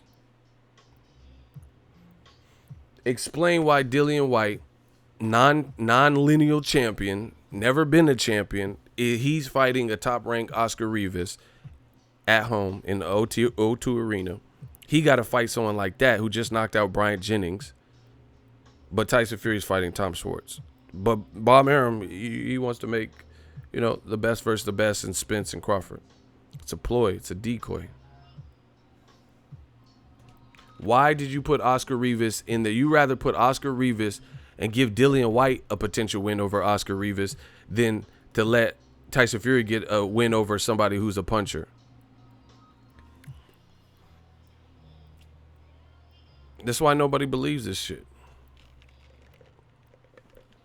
Tell me why. Somebody explain that. Why the lineal champion is fight? He beat Wilder 10 rounds to 2, according to Tyson Fury. Yet he's facing some unknown guy coming off of.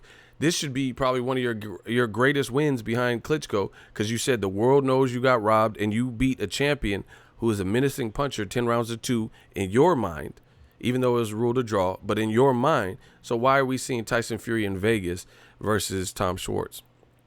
And Dillian White is fighting Oscar Rivas, who at least is a top-ranked fighter coming off an impactful win because he knocked out my guy, Brian Jennings. When you could have easily put Dillian White, if you're willing to work with Eddie Hearn to make the Rivas fight, then why didn't you make Dillian White versus Tyson Fury? You want the best versus best work. I would love that. I would pay for that. I would pay for Tyson Fury versus Dillian White. You know, if I had to pay for it, whatever, cool. I would like that. Or Oscar Rivas, who's already your fighter, versus Tyson Fury. You guys know this shit don't make sense. You know new media on that ass. I don't care. I don't give a fuck who's mad. Death Row East, believe in that. People got to come correct.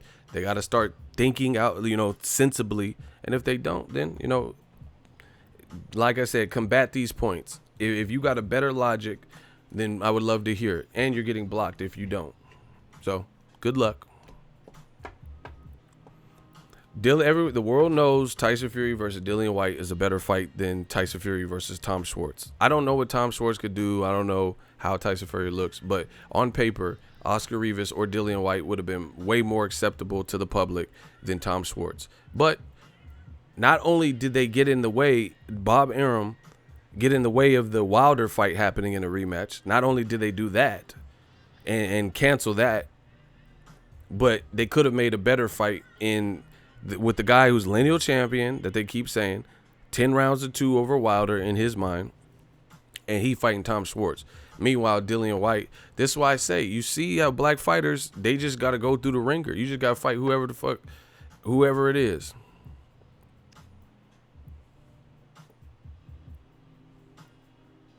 They just got to go, Terence Crawford got to fight all different styles and stuff like that. Lomachenko get to fight 100-to-1 underdog. Crawford made the Khan fight look easy. Lomachenko did what he was supposed to do with the 100-to-1 mandatory. Dillian White is fighting Oscar Rivas, yes. That was announced yesterday. So once again, Dillian White has a harder fight. Wilder has a harder fight. AJ, at least on paper, had a harder fight when it was Gerald Miller. And Tyson Fury, out of all those heavyweights, the white heavyweight gets to fight. He gets to run around saying the world knows I beat Wilder. And he gets to run around saying that I'm the lineal champ and these other guys are gypsy haters and pussies and wooden tops and dossers and all this shit. But he got the lightest competition. Because even AJ, even if he fights Michael Hunter, that's a better fight. At least I've seen Michael Hunter. Michael Hunter fought at heavyweight as an Olympian. Michael Hunter at heavyweight just stopped Ustinov, Alexander Ustinov. He might have even stopped him in like where he's from, in Russia or whatever. And Ustinov is 40-something years old, but he's not a guy that necessarily easy to look good against, and he just got the heavyweight. So even if AJ fights Michael Hunter last minute, that's a better fight than Tom Schwartz because nobody even knows him. The definition of white privilege, exactly. We see it, bro. So yeah, I can't subscribe to this belief system that Bob Arum truly wants to make the Spence fight, because you have other fights. You have other fights that you can make that are great, and you don't have no interest in them. So Wilder Fury 2 would have been great, but you're trying to give Fury all the time to recover and mentally repair and all this extra shit, and you got in the way of that. End of story. You have Teofimo versus Lomachenko. You trying to build it until whenever you want to pull the trigger. Make the fight next. Why has Teofimo got to get a belt? Let him challenge for Lomachenko's 2 belts. You don't want to do that. So you're willing to build when it's an in-house fight. Give Fury time to recover by taking bullshit tune-up fights that nobody wants to see. You're willing to stall out Lomachenko and Teofimo. You're not making Oscar Valdez versus Shakur Stevenson, but you really want me to believe Al Heyman is the cancer. Stop it.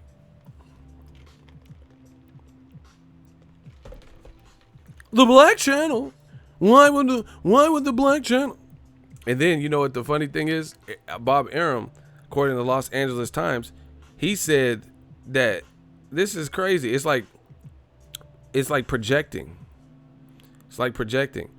Bob Arum told the Los Angeles Times, or they have an article about it, saying that Al Heyman told Errol Spence not to work with a white promoter. Ain't that a bitch? So now Arum is saying that Al Heyman don't want to work with a white promoter.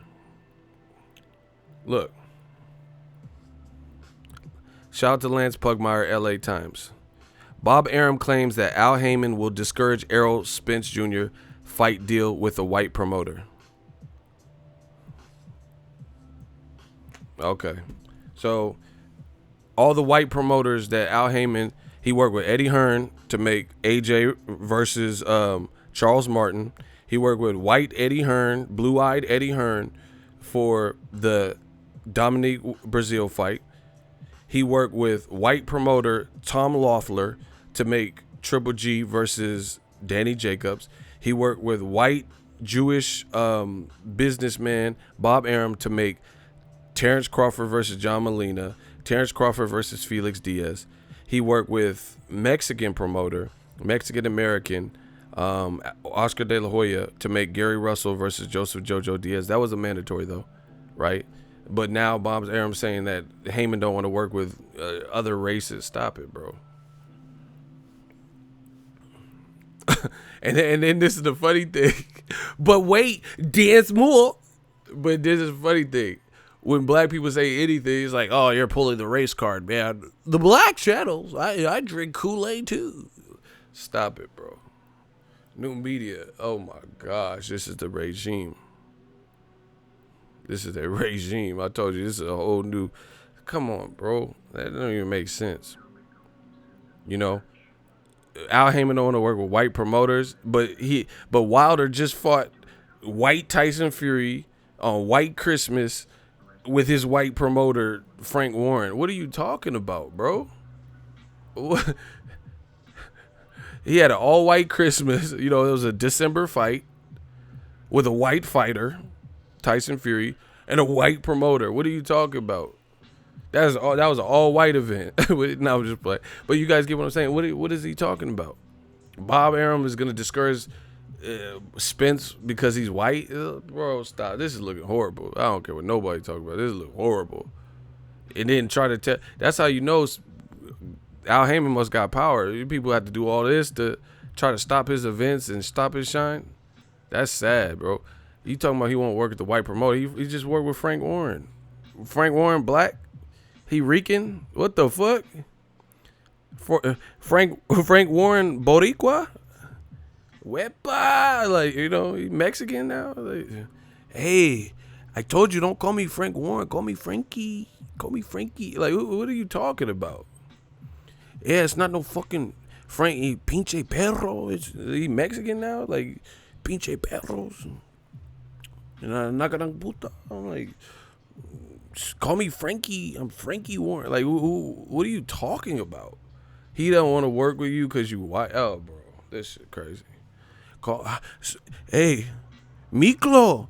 It's no longer Frank Warren. It's Frankie. It's me, Frankie. Like, stop it. Frank Warren ain't black, Mexican, Rican.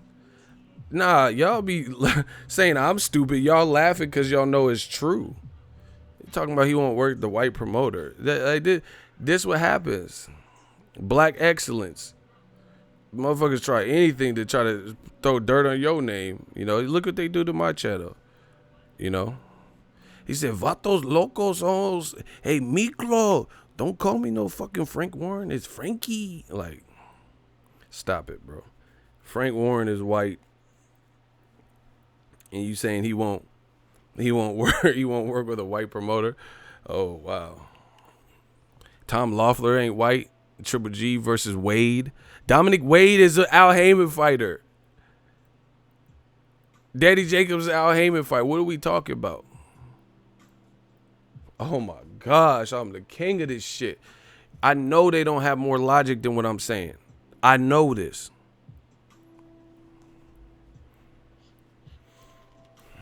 Hey, chill, Smokey. It's Angel Dust. It's me, Frank Warren.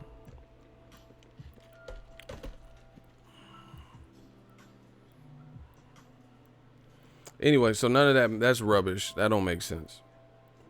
See, and then that's what I'm saying. When black people talk about things like that, we see like double standards or whatever, right? And illustrate it, show examples of it, show Triple G fighting whoever, Bakery Bob or whoever he's fighting, Lomachenko fighting guys that on paper he should dominate, Tyson Fury fighting Tom Schwartz but claiming he won. When we show you examples of it, they still try, oh, no. But then Aram says that Al Heyman is going to discourage Errol Spence from working with a white promoter. But he has a history of working with white promoters, Mexican promoters, black promoters. He worked. Bermain Stavern is a Don King fighter. Wilder versus whatever. Stavern was Don King. So what is he talking about? Like, who didn't Al Heyman work with?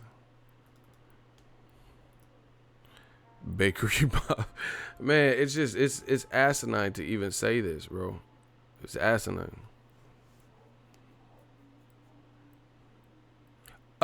Oh my God. See, I don't even know I'm on this track. I'm gonna let the Outlaws, I'm gonna let Eagles Army ride on you. Yo, listen, we give it up for good boxing talk. Shout out to Dimitri Cowan. Y'all need to give claps to Dimitri Cowan. I just thought about that. Well, he thought about it. Listen, put some clap emojis right now. Listen to what Dimitri Cowan says. Excellent add-on.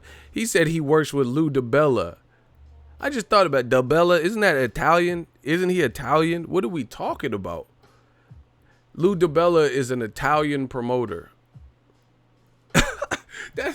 If y'all don't listen, I'll shut this shit off right now if I don't start seeing some clap emojis. We gotta bring boxing back to its rightful place. Talk about that real shit. That was an excellent comment. If y'all don't start giving it up for Eagles Army, I told you, there ain't no community without unity. Y'all got to give it up for these solid points that y'all are coming. This ain't just me. This is Eagles Army. Oh my gosh, that's a great point. He's gonna not work with in Brittany Goosen and Tom Brown and shit. What are we talking about? So Brittany Goosen, Lou DiBella. Oh my gosh, he don't want to work with white promoters now. This is really where we're going with it. Oh my God. Oh my God, it's too easy. I told you, I must be the greatest. I shook up the world. I don't care who mad, bro. You got to call this shit fair. Look, Lance Pugmire, shout out to him. Bob Arum claims Al Heyman will discourage Errol Spence fight deal with a white promoter. Like trying to make it like it's some Black Panther, Black Power shit. Let's stop it. Brittany Goosen, white. Lou DiBella, Tom Brown, Frank Warren just fought his fighter with, and they were going to fight again. Wilder and Tyson Fury. Oh my gosh. This is why old media is a dying breed. You got to make this shit make sense to us. Tom Loeffler, he worked with Daniel Jacobs, Dominic Wade for Golovkin. That was K2 Promotions at the time, and Tom Loeffler. Oh my God. Now it's about, now we trying to race. Oh my God. See? He said, watch old media run with that BS. See, they can run with it, but I just proved it wrong. So I don't care what they do from here on out. See, listen, this is why the dude said, oh, your channel is going to fall off. This is why I continue to grow, because I'm not saying this crazy cockamamie poppycock bullshit, you know? So I don't care, you know? And if I have to be a martyr, like someone ever feels they can threaten me with a credential or something for being honest and being real, I don't need the credential. Is that serious? I make money I made more money yesterday than covering anybody's fight from home because I could do more. I could cover everything. I could watch. I have all my facilities. So that's never an issue, you know? So it's a wrap. Like, I mean, if that's what it comes to, I'm not saying that's the way I prefer, but I'm a businessman, you know? And I'm a realist. I got to be real with the people. I got to be real myself. This is not no popularity contest. I do a good job. You know, I'm professional. So if people don't want to respect that because they're angry with something I said that I know is the goddamn truth, then, you know, whatever. Call me a martyr. Yeah, and everybody hates Al Heyman, the black guy, and he doesn't even do any interviews. There ain't no interviews of him contradicting himself because he ain't doing that. He not doing interviews. Oh my God, Ego Army, we looking next level. Next level. Y'all is in trouble. Increase the treble. I'm a fucking rebel, James Dean. Break your fucking spleen. Hey, I'm mean. Oh, it's spinal. Let's get it. Yeah, man. So that's how you know you busting boss level moves. If people gotta like, you know, hate and tell people don't watch your shit. That's what they do to me. You know, why do you watch his channel? Why are you guys super chatting him?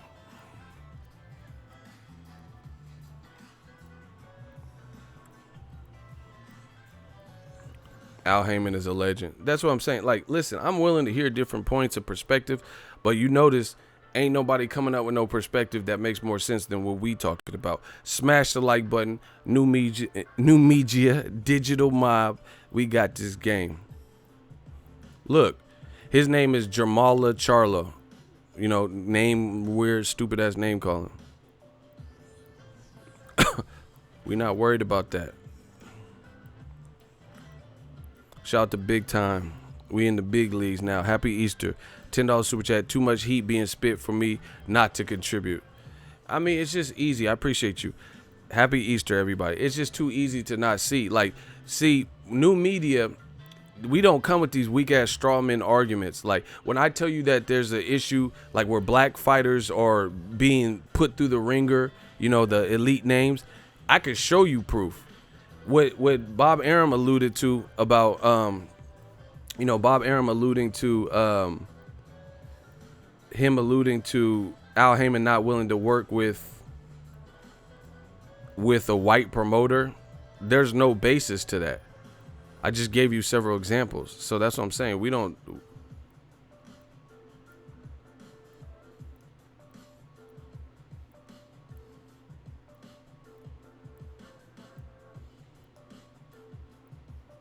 We not doing that. We not doing that little stuff they doing. New media shit. This is the only place you can get a free doctorate in boxing. Shout out to Ego. Boxing Ego. Much love, fam. Appreciate all you guys. But yeah, man, we're not playing that game. Man. You got to be real. Like, if you make a statement like that, these are harsh allegations. You know what I'm saying? If you're gonna say somebody won't work with a white promoter, I got to see some level of proof to that. Like, you can't just say the shit and I'm just going, oh yeah. We pushing for what's real in boxing. These dudes can make up whatever. Like I said, someone said, oh, watch old media run with that because Bob Arum said it. That's cool. Run with that. I encourage you to run with that because I've already shot it down I nipped it in the bud. So anybody can, I encourage old media to do videos and support that. Say, oh yeah, Al Heyman don't want to work with a white promoter.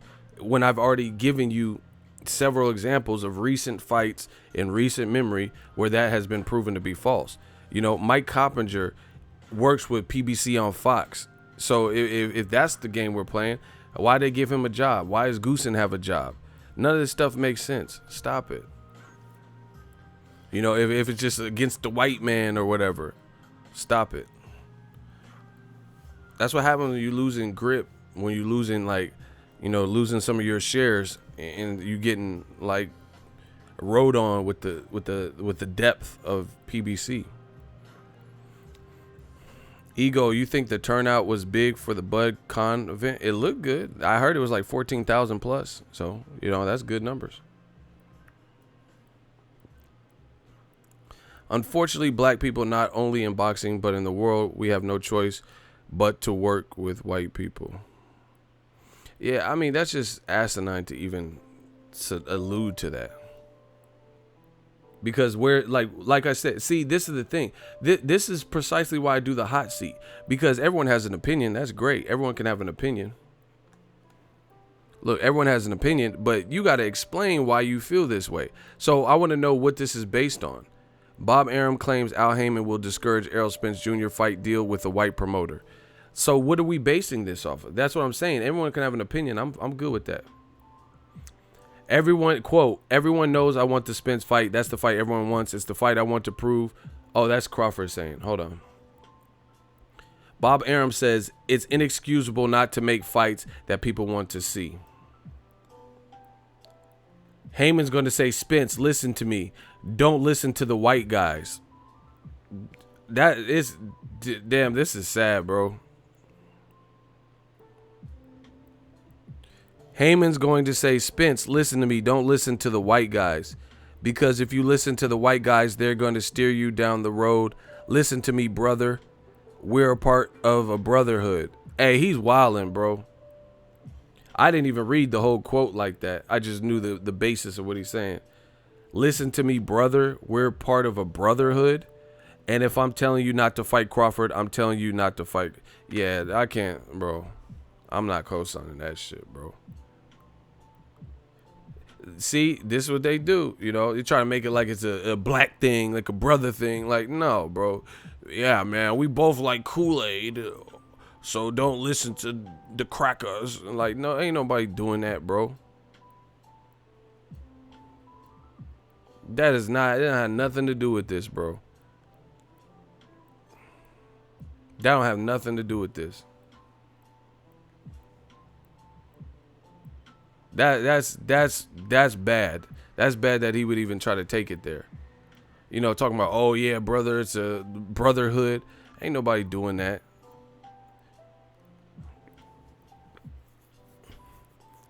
I mean, if we see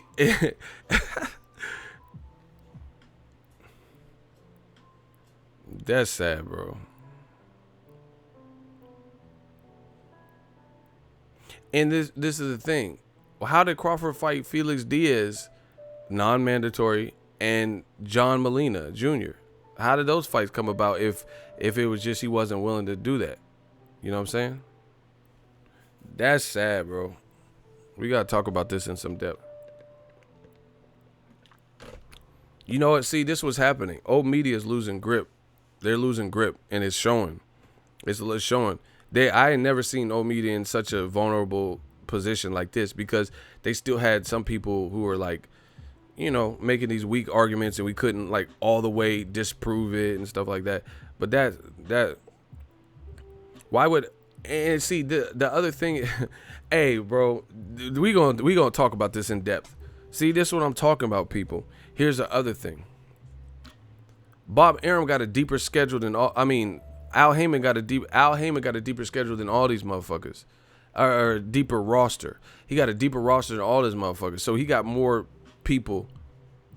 Ego motherfucker, N-word slave. That's what's up. Shooters, handle that. Al Heyman has a vast and bigger stable than all of these dudes. Right? He has a bigger stable than all these dudes. He has more diversity, and he promotes the diversity in his stable better than all these other dudes. So what are we talking about? Like, for example, Golden Boy, they seem to have Hispanic and Latino fighters at the preface in like the forefront of most of their cards. You know, Ryan Garcia is Mexican American, Canelo, of course, you know, Virgil Ortiz. Those guys seem to have better promotion than the black fighters that they have on there. Errol Spence said this too. Errol Spence said, oh, I don't like the way you treat black people, or something to that effect, right?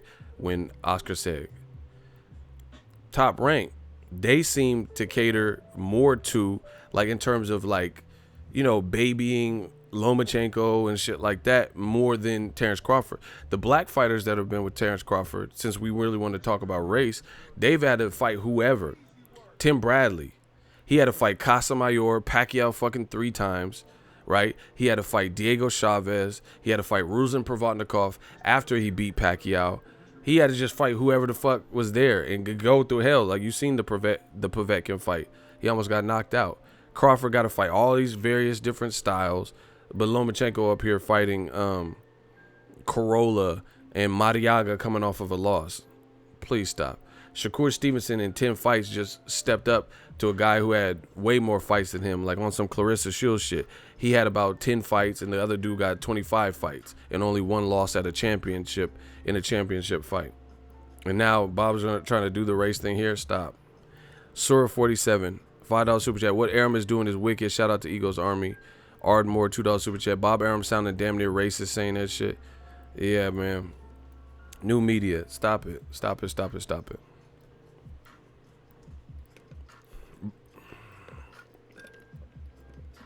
So, if anything, Al Heyman has the most diversity. Leo Santa Cruz gets his shine over there. It's not like, oh, Leo's not black. Mikey Garcia got what he wanted, which is an Errol Spence fight, Broner fights, etc. Title fights, right?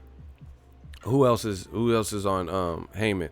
They just picked up Andy Ruiz Jr., Mexican American. I think he might have been born in Mexico, actually. Right? Joey Spencer, who's white. Right? A bunch of Cuban fighters. Guillermo Rigondeaux, Luis Ortiz, excuse me. Luis Ortiz, Edislandi Lara. You know, obviously we know the black fighters that are with PBC, Spence, Broners, Charlos, Wilders, and et cetera, et cetera. You know, Floyd Mayweather. So, Danny Garcia, Puerto Rican fighter. Luis Collazo, Puerto Rican fighter. What are we talking about? Al Heyman has the most diverse, he has the largest and he has the most diverse schedule. The most diverse events. It's not like, oh, it's all like mostly catered to Latino crowd or Eastern European crowd, etc. So he's way off the mark saying this. They just set up PBC UK and ITV. Chris Eubank.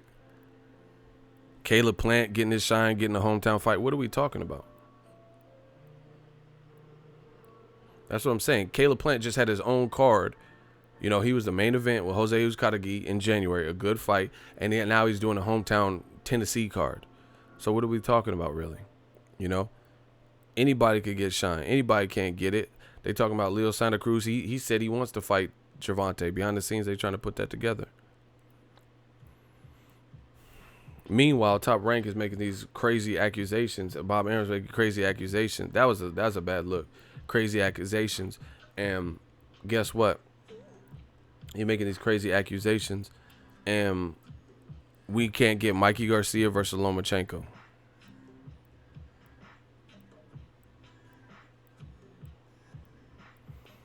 Aram is attempting to force Al into doing something. It's not going to work. But here's the thing. And see, this with people, when you start losing power, it makes you, you know, you got to operate from a plateau of kind of desperation. Here's the thing. Bob Aram, in my opinion, is making it look worse for himself. It looked like the world gets it. When you start saying crazy stuff, the world gets to see that, hey, there's an ulterior motive here. There's no way anyone can believe those statements. Those are some radical statements, you know. And I just disproved it in 5 minutes with minimal effort. I didn't have to think. I didn't have to go do some research and like go to the library. I easily disproved what was being claimed in a matter of 5 minutes on a live stream. This is not a pre-recorded video. This is me right here, right now, in the flesh. And I just proved it wrong. So I didn't have to do no extensive research or, you know, get my ducks in a row. So how can I do that? Because I know boxing. Manny Pacquiao, a Filipino fighter, just got signed. And he's getting whatever top level fights. You know, so what are we talking about? Oh, my gosh. Pacquiao been fighting the people he's supposed to fight next, and Broner. In 2 fights, he's already fighting better names outside of Floyd Mayweather than he was fighting in his recent career in Top Rank.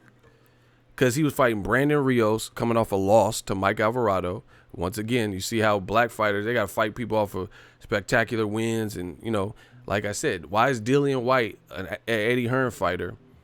Dillian White is fighting a guy Tyson Fury should be fighting, or Tyson Fury should have fought Dillian White. Stop it. See, that's what happens. Old media want to be like new media so bad, but the thing is you can't, because you're not talking about you're not being truthful. and they're trying to go tit for tat with us by, you can't pull the race card because the race card is not existing in the areas that you're trying to make it sound like it exists. And I don't know, because Khan's situation is different, but Amir Khan, he used to be advised by Al Heyman. I don't know if that relationship is totally separate. I don't really know, but Crawford just fought Khan, who used to be, maybe he's just with Eddie Hearn and Heyman has nothing to do with his career. I don't know. That wasn't really highly reported. I know he signed with Eddie Hearn, so I don't know if he has no dealings with Al Heyman anymore or anything. But anyway, it sounds ludicrous.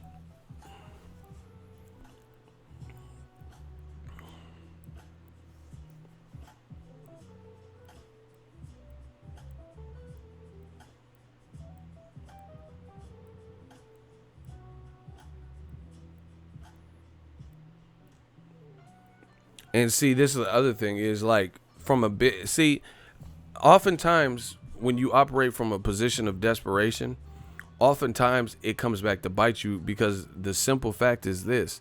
The simple fact is you start showing your hand. Leonard Ellaby already said the same thing too after I said it. He said like, oh, Bob's mad because he can't get the top level fights for his fighters. And this is to me, this is showing that Al Heyman has power in the game, because you're hearing Arum lash out more and more. He's lashing out because that, to me, that's a sign of frustration. Kind of like Amir Khan quitting. The reason he quit, to me, is because the sharpness in what Crawford was doing. So that made him like, man, whatever.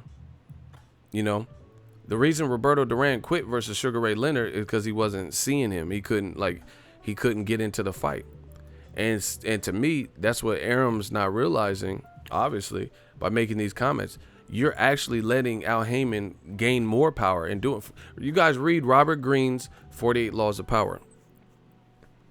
You're showing Al Heyman that by lashing out like that on your pay-per-view and you're screaming at Al Heyman, you're actually boosting him up. Just like these dumb motherfuckers on YouTube that diss me. I don't know you. I've never had a conversation. Why do I don't have beef with nobody. Why are they making videos about me? Like, why is my name in your title? So you're exposing your crowd to me. If they didn't know who I was and they knew only who you were, by you mentioning me, especially when it ain't about shit, because I don't know you, I don't have your phone number, I never talked to you. You talking about what I'm talking about instead of just working on your own lane. You know what I'm saying? So it shows you how relevant I am. And in this case, it shows you how relevant Al Heyman is, because when you're at the top, people mention you. I don't have to mention, a channel with 500 subs. What do I got to mention them for? You're on your pay-per-view and say, hey, the fight lackluster, Crawford was doing his thing. We'll see what's next for him. Instead of doing that, you're like, Al Heyman, he won't do it. So, to me, it's just like new media.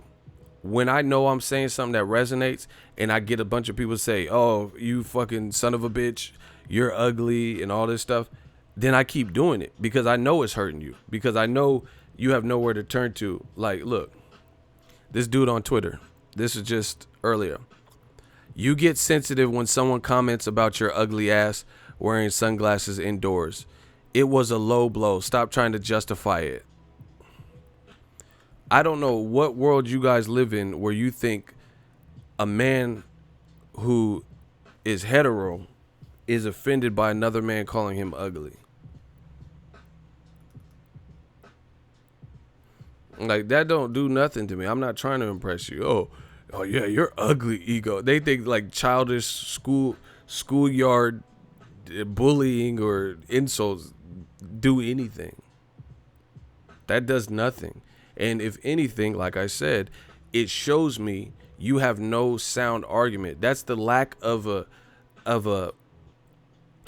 good argument, is when you got to resort to stupid shit like that constantly. So instead of saying what I said that was wrong or this and that, oh, you're ugly. All right, bro.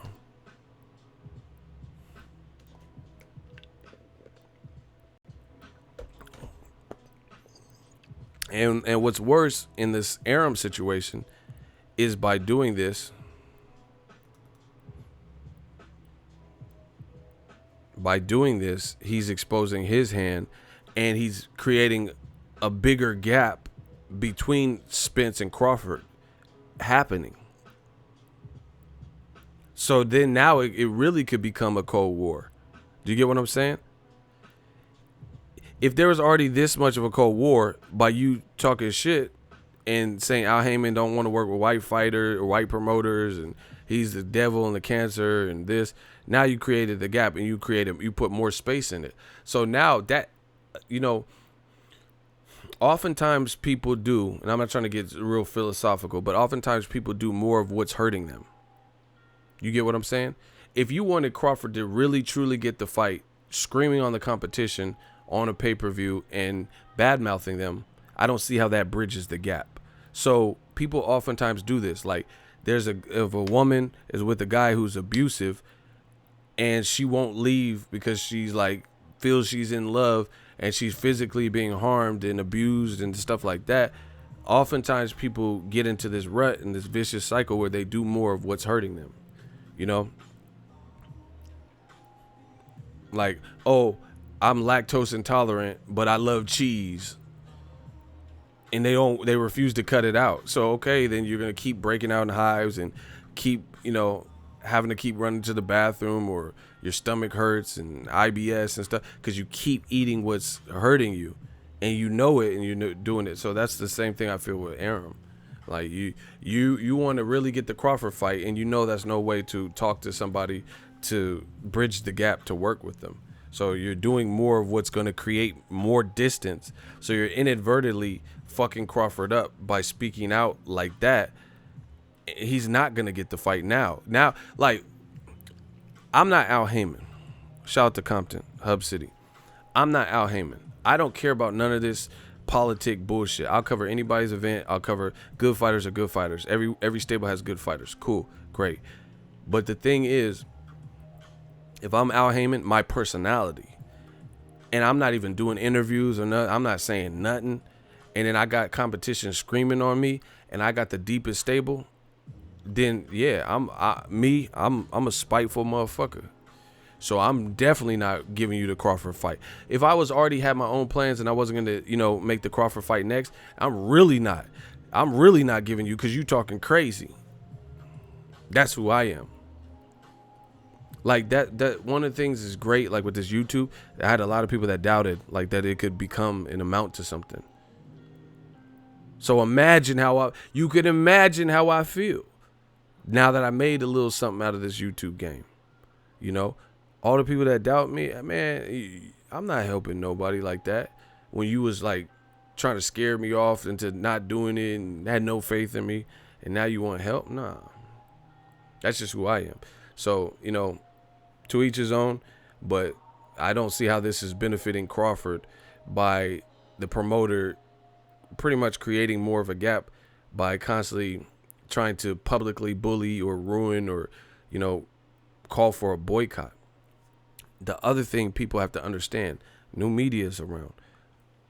Boxing promoters have to understand this is not the 80s and 90s, and shout out to Ardmore, I appreciate you. You can't just bamboozle the public. All this shit is documented. You want to make Spence-Crawford so bad, but you didn't work with Al Heyman to make the Wilder fight. Instead, you create a separation. I don't believe this. Why would I believe it? And see, this is the thing. Media don't want to ask, the other media don't want to ask these questions. Because they don't want Bob Arum to flash or whatever, lose credentials, whatever. So none of this stuff ever comes out. You never get it. But I would be very curious to know why the Wilder fight was postponed if you want to work at Al Heyman so bad to make the best versus the best. When people were left, like Errol Spence and Crawford, they could still do other things.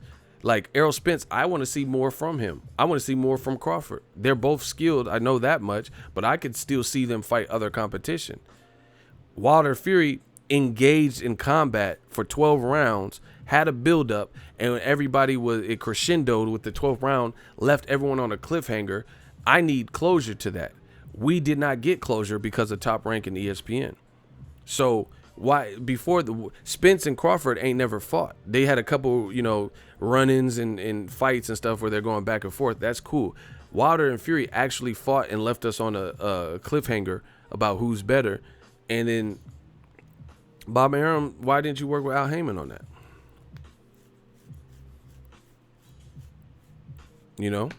It doesn't make sense. But now you really want to work on this one fight.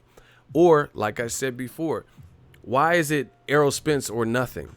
Why doesn't he say PBC don't want to give me nobody? The rumor was that Crawford was going to fight Collazo. Collazo's an Al Heyman fighter, and Collazo just fought on a top-ranked card. And the rumor was Terence Crawford was going to fight Collazo. So once again, Bob Arum is having a temper tantrum because he can't have his way.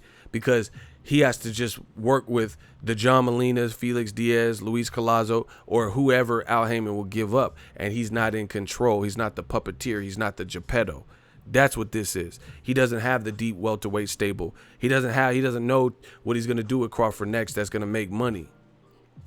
That's what the real issue is. He's not pulling the strings right now. Because Collazo just fought on the top-ranked card. Collazo's an Al Heyman fighter. Collazo just fought on the Devin Alexander Berto card. And then he went on a top-ranked card and fought and got a knockout. So you're trying to paint this public narrative that Al Heyman don't want to work with nobody. Hey, block Ricky Queen. Block Ricky Queen. I'm so sick of seeing his name. Just block him. It would do us all a service. Y'all keep arguing with him, block him. I know he's a problem. I never seen him before. That's how we doing these dudes. This is a secret society. We never seen you and you're disrupting. And everybody that I know that are routine, regular patrons and regular people who come in the chat, and you looking like a stranger to us. You looking foreign to us. So that's how we solving that. If everybody that I know that's a routine follower is mad at one person and arguing with one person, and I've never seen that person's name before, you're out of here. Because I'm not going to trust that your intentions are better than the people who fuck with the channel that have coexisted, constantly been in multiple streams. I know and am familiar with their usernames, and we don't know who the fuck you are, so you looking like a narc. If this was the streets, and we the dealers, I'm dealing y'all that blue magic. And, I have people on the corners and stuff. And then someone walk up and we ain't never seen you on this corner. We ain't never seen you on this block before. Then you know what it is. That's probably one of them boys. That's 5-0 right there. That's an undercover. That's a narc. That's an op. So that's how we easily distinguish it. You arguing with motherfuckers who have seniority here. So I know what the problem is, because these people that you're arguing with have been here and they never got blocked, never had a problem with them. So you the problem, you the narc, you the rat, you the mo. Oh my gosh. Great show, Ego. This is what Arum does, smoke and mirrors. Facts. I see you talking that blue magic, LOL, Harlem in here. Shout out to Harlem. I fuck with the East Coast heavy. Yeah, okay. Yeah, on this YouTube shit, I got Blue Magic. It's a name brand like Pepsi. I guarantee it. Yeah, that's that Blue Magic. Yeah, got that Blue Magic. It's Ezel Washington, Young Ego Washington. I got Blue Magic for y'all. Yeah, okay, so Bob Arum says Al Heyman don't want to work with him because he's white, huh? Yeah, okay. You think you could do this to me? Yeah. Jake! We got that blue magic. Yeah, Penny, for your thoughts. He want to laugh because we got that blue magic here, huh? Yeah. We got blue magic. Gerald Miller, he failed 18 drug tests in one day. That's what you telling me, huh? Yeah, I told you we got that. Yeah, for Easter Sunday, we got that blue magic. You could have been anywhere in the world, but you chose to be here with me. Yeah. Yeah. Old media looking like a shell of their former self ever since new media came around, huh? This is what I does, people. We got that blue magic. Yeah, Frank Lucas. I told you I didn't want to. That's $25,000 alpaca. You don't block. He's like, you don't wipe that. You block that shit. Hey, he was tripping about that alpaca. Man, we got all the alpaca, man. We got that $25,000 alpaca. Gang, smash the like button, gang. He said Floyd Mayweather put up $750,000 to get out of his contract. Crawford got to do it too. You know? And see, this is the other thing. I love Crawford to death. Shout out to Omaha. The man is skilled. But you got to look at Crawford did re-sign with Top Rank when he could have played the field. So that comfortability, been working with Top Rank, liking the people or whatever. So he also made the decision that could impact right now why he's not fake. Because look at Pacquiao. Pacquiao couldn't get no Broner fight when he was with Top Rank. Now Pacquiao might get a Danny Garcia or Keith Thurman fight. None of these fights were happening under Top Rank's banner.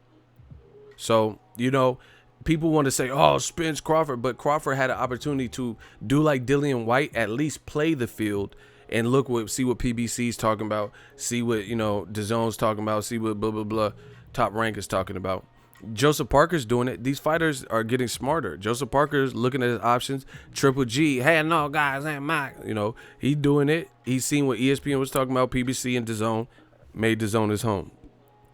Now he fighting Jelly Roll. Who is Steve Rose? They see me rolling. They hate it. Who is that?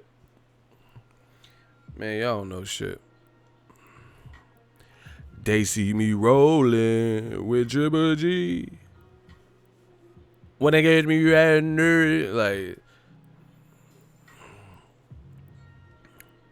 So, yeah, you know, you can't just blame Heyman. Crawford chose to stay with Top Rank. That's loyalty. That's what he wanted. That's cool. So you got to look at that aspect of it too. You know, all the times Pacquiao had options to get out of Top Rank too, he stayed there. And if you didn't get the fights you were wanting, and then now you left, and now you already fought Broner on pay-per-view, making some money, whoom. So it is what it is. You know, Floyd Mayweather openly said, I couldn't give De La Hoya fights in certain fights that I wanted until I bought myself out of my contract. I became my own boss. Okay. I'm rich, motherfucker. Okay. When I was with Top Rank, Bob Arum, he wouldn't let me fight against Oscar De La Hoya. I told that motherfucker, I was like, I'm the golden boy now. But he didn't want to make the fight. Like I said, you know. Like I said before. I got a hell of a team. I made smart investments. Bob Arum, he didn't want to let me fight. The only guy he gave was Zab Judah. He was a southpaw. He was a young, hungry lion. I'm rich, motherfucker. Easy work.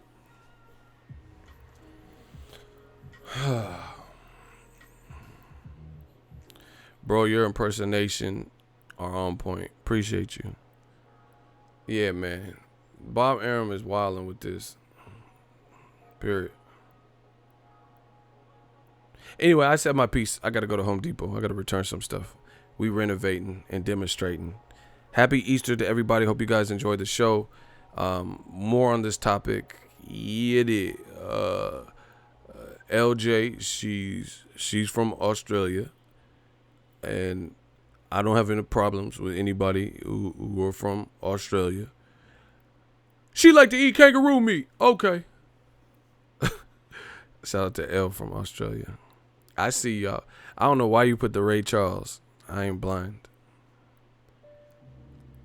Yeah, smash the like button. Bang, bang, gang, gang. New media. I told you.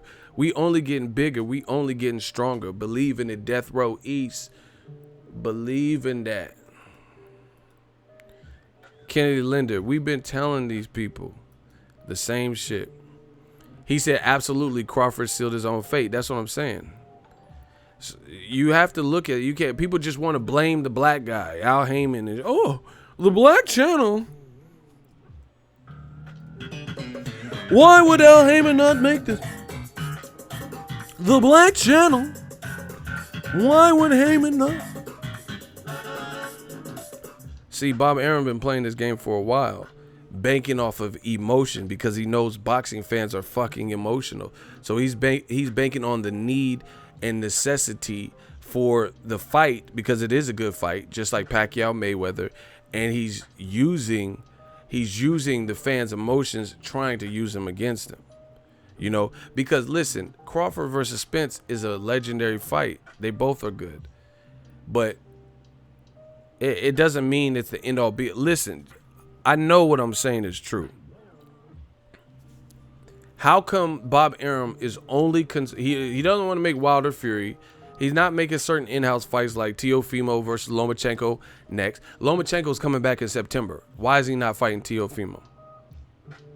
Okay. Shakur Stevenson, Oscar Valdez, amazing fight. Not happening next.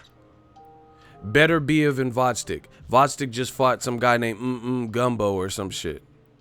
Why are none of these fights happening?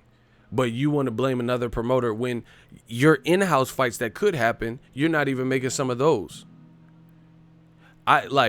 Tyson Fury was supposed to fight Wilder. He pulls out and you ruin that. So we know Tyson Fury, Wilder. We get Tyson Fury versus Soda Popinski, whoever the fuck this dude is. Tom Schwarzenegger. Yeah, what are you doing? Hey, Vinny, what the fuck did I do wrong? Yeah. I don't want to see Tommy Boy Schwarzenegger or whatever his name is. Tommy Hilfiger, whatever the fuck the dude is from Germany. Inglorious Bastards. 999. I don't want to see that shit, bro. Tommy Schwarzenegger. Who the fuck is that?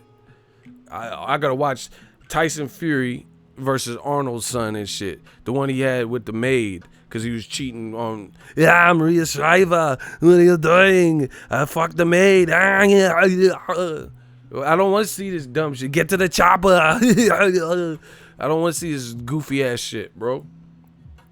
Y'all starting to piss me off now.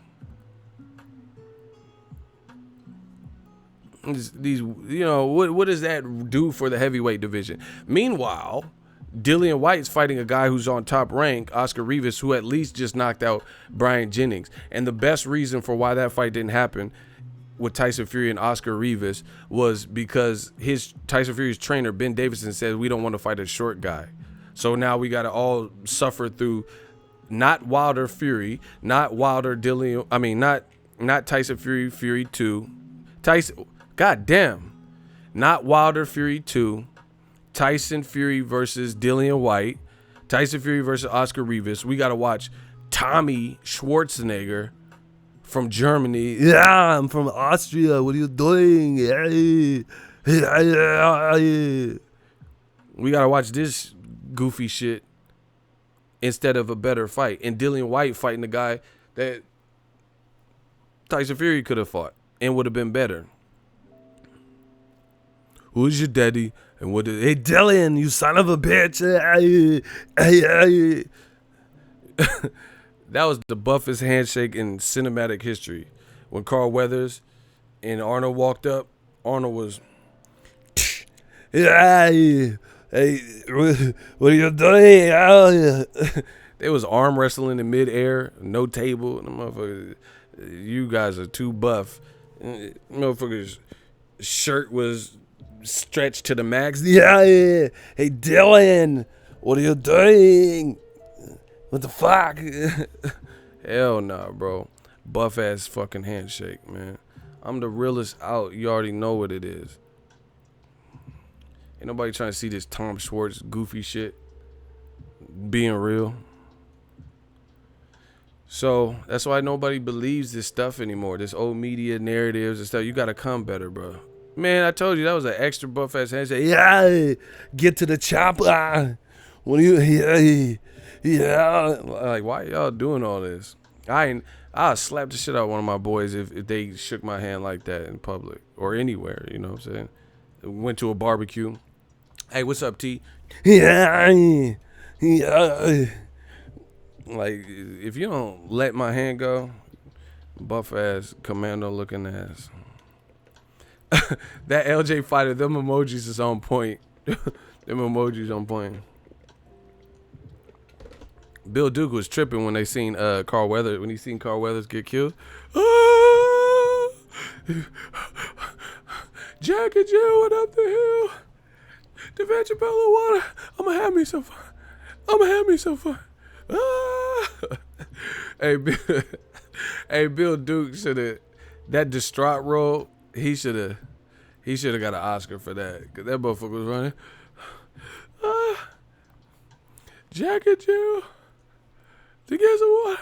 I'ma have me some fun. Ah! He was really, hey, Bill Duke, I'ma have me some fun.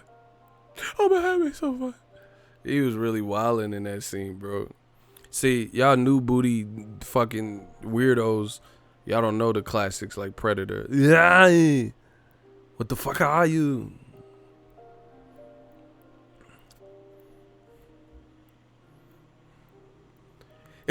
He said, anytime. Yes. Anytime. Why he sound like an ultrasound and shit? Predator. Anytime. That shit was dope. When Jesse, I ain't got time to bleed. That motherfucker had tobacco. He lay, bro. If you lay down the jungle, hey, you raw. I want you on my team. These motherfuckers had Gatling guns was knocking shit down. See, they was knocking shit down. Whole ass tree. If you lay down the jungle, that's what. And you don't even know what you shooting at. Yeah, I need you on the squad, cause they was smacking shit. This shit was still spinning, smoking. Hey, I need that. Man, ain't nobody finna fuck with you in these streets. I don't care where you from, LA, Bay, Chicago. If you had that Gatling gun from, that's some Duke Nukem ass shit. If you got that in the streets, ain't nobody fucking with you. You know, rival gangs, rival drug dealer. If you laying shit down like that squad, they was in the jungle getting active. I'ma have me some fun. Y'all tripping. I'm about to go watch that. Hey, the one with Danny Glover was raw too. The one in LA. The Predator was just on the subway, was cracking. Cuz he was really just on the subway. Or I don't know if they were in New York or LA, I don't remember. But he was just in the subway fucking shit up, man. Danny Glover, he was a son of a bitch. I gotta go watch the classics. I want to see if it's on Netflix. I heard the new Predator was whack. I ain't even watch it. They said it was a comedy or some shit. I ain't trying to see no romantic comedy with the Predator and shit. We looking at the bitch's skull. Anytime.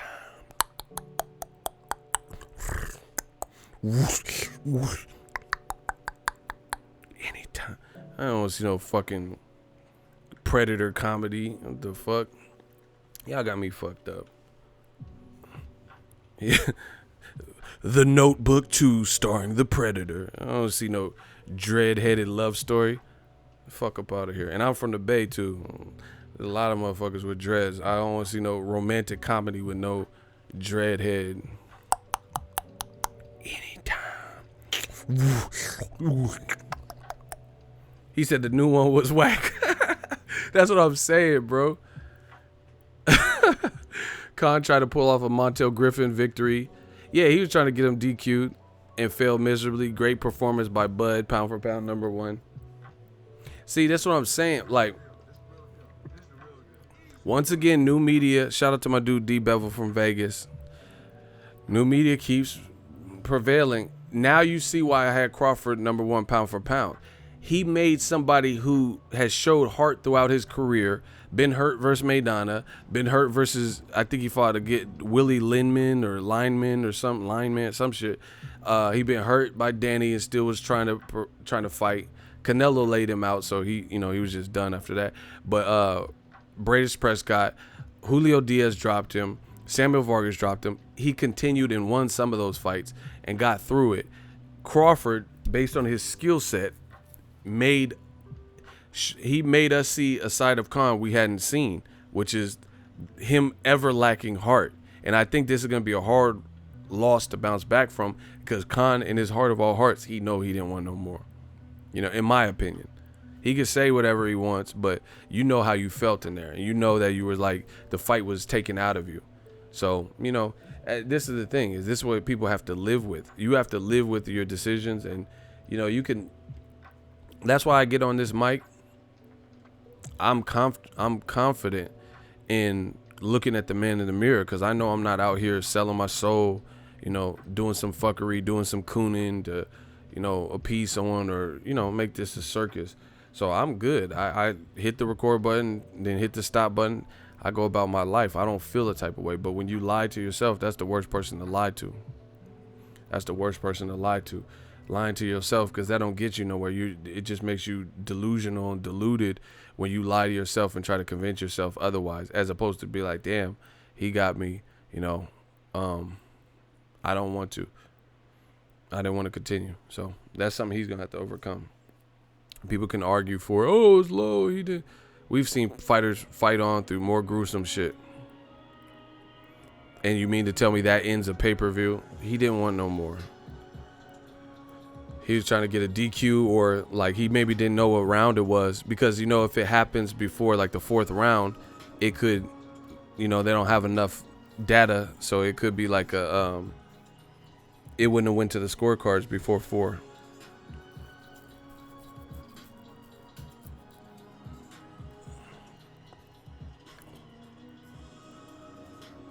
So that's just kind of what it is.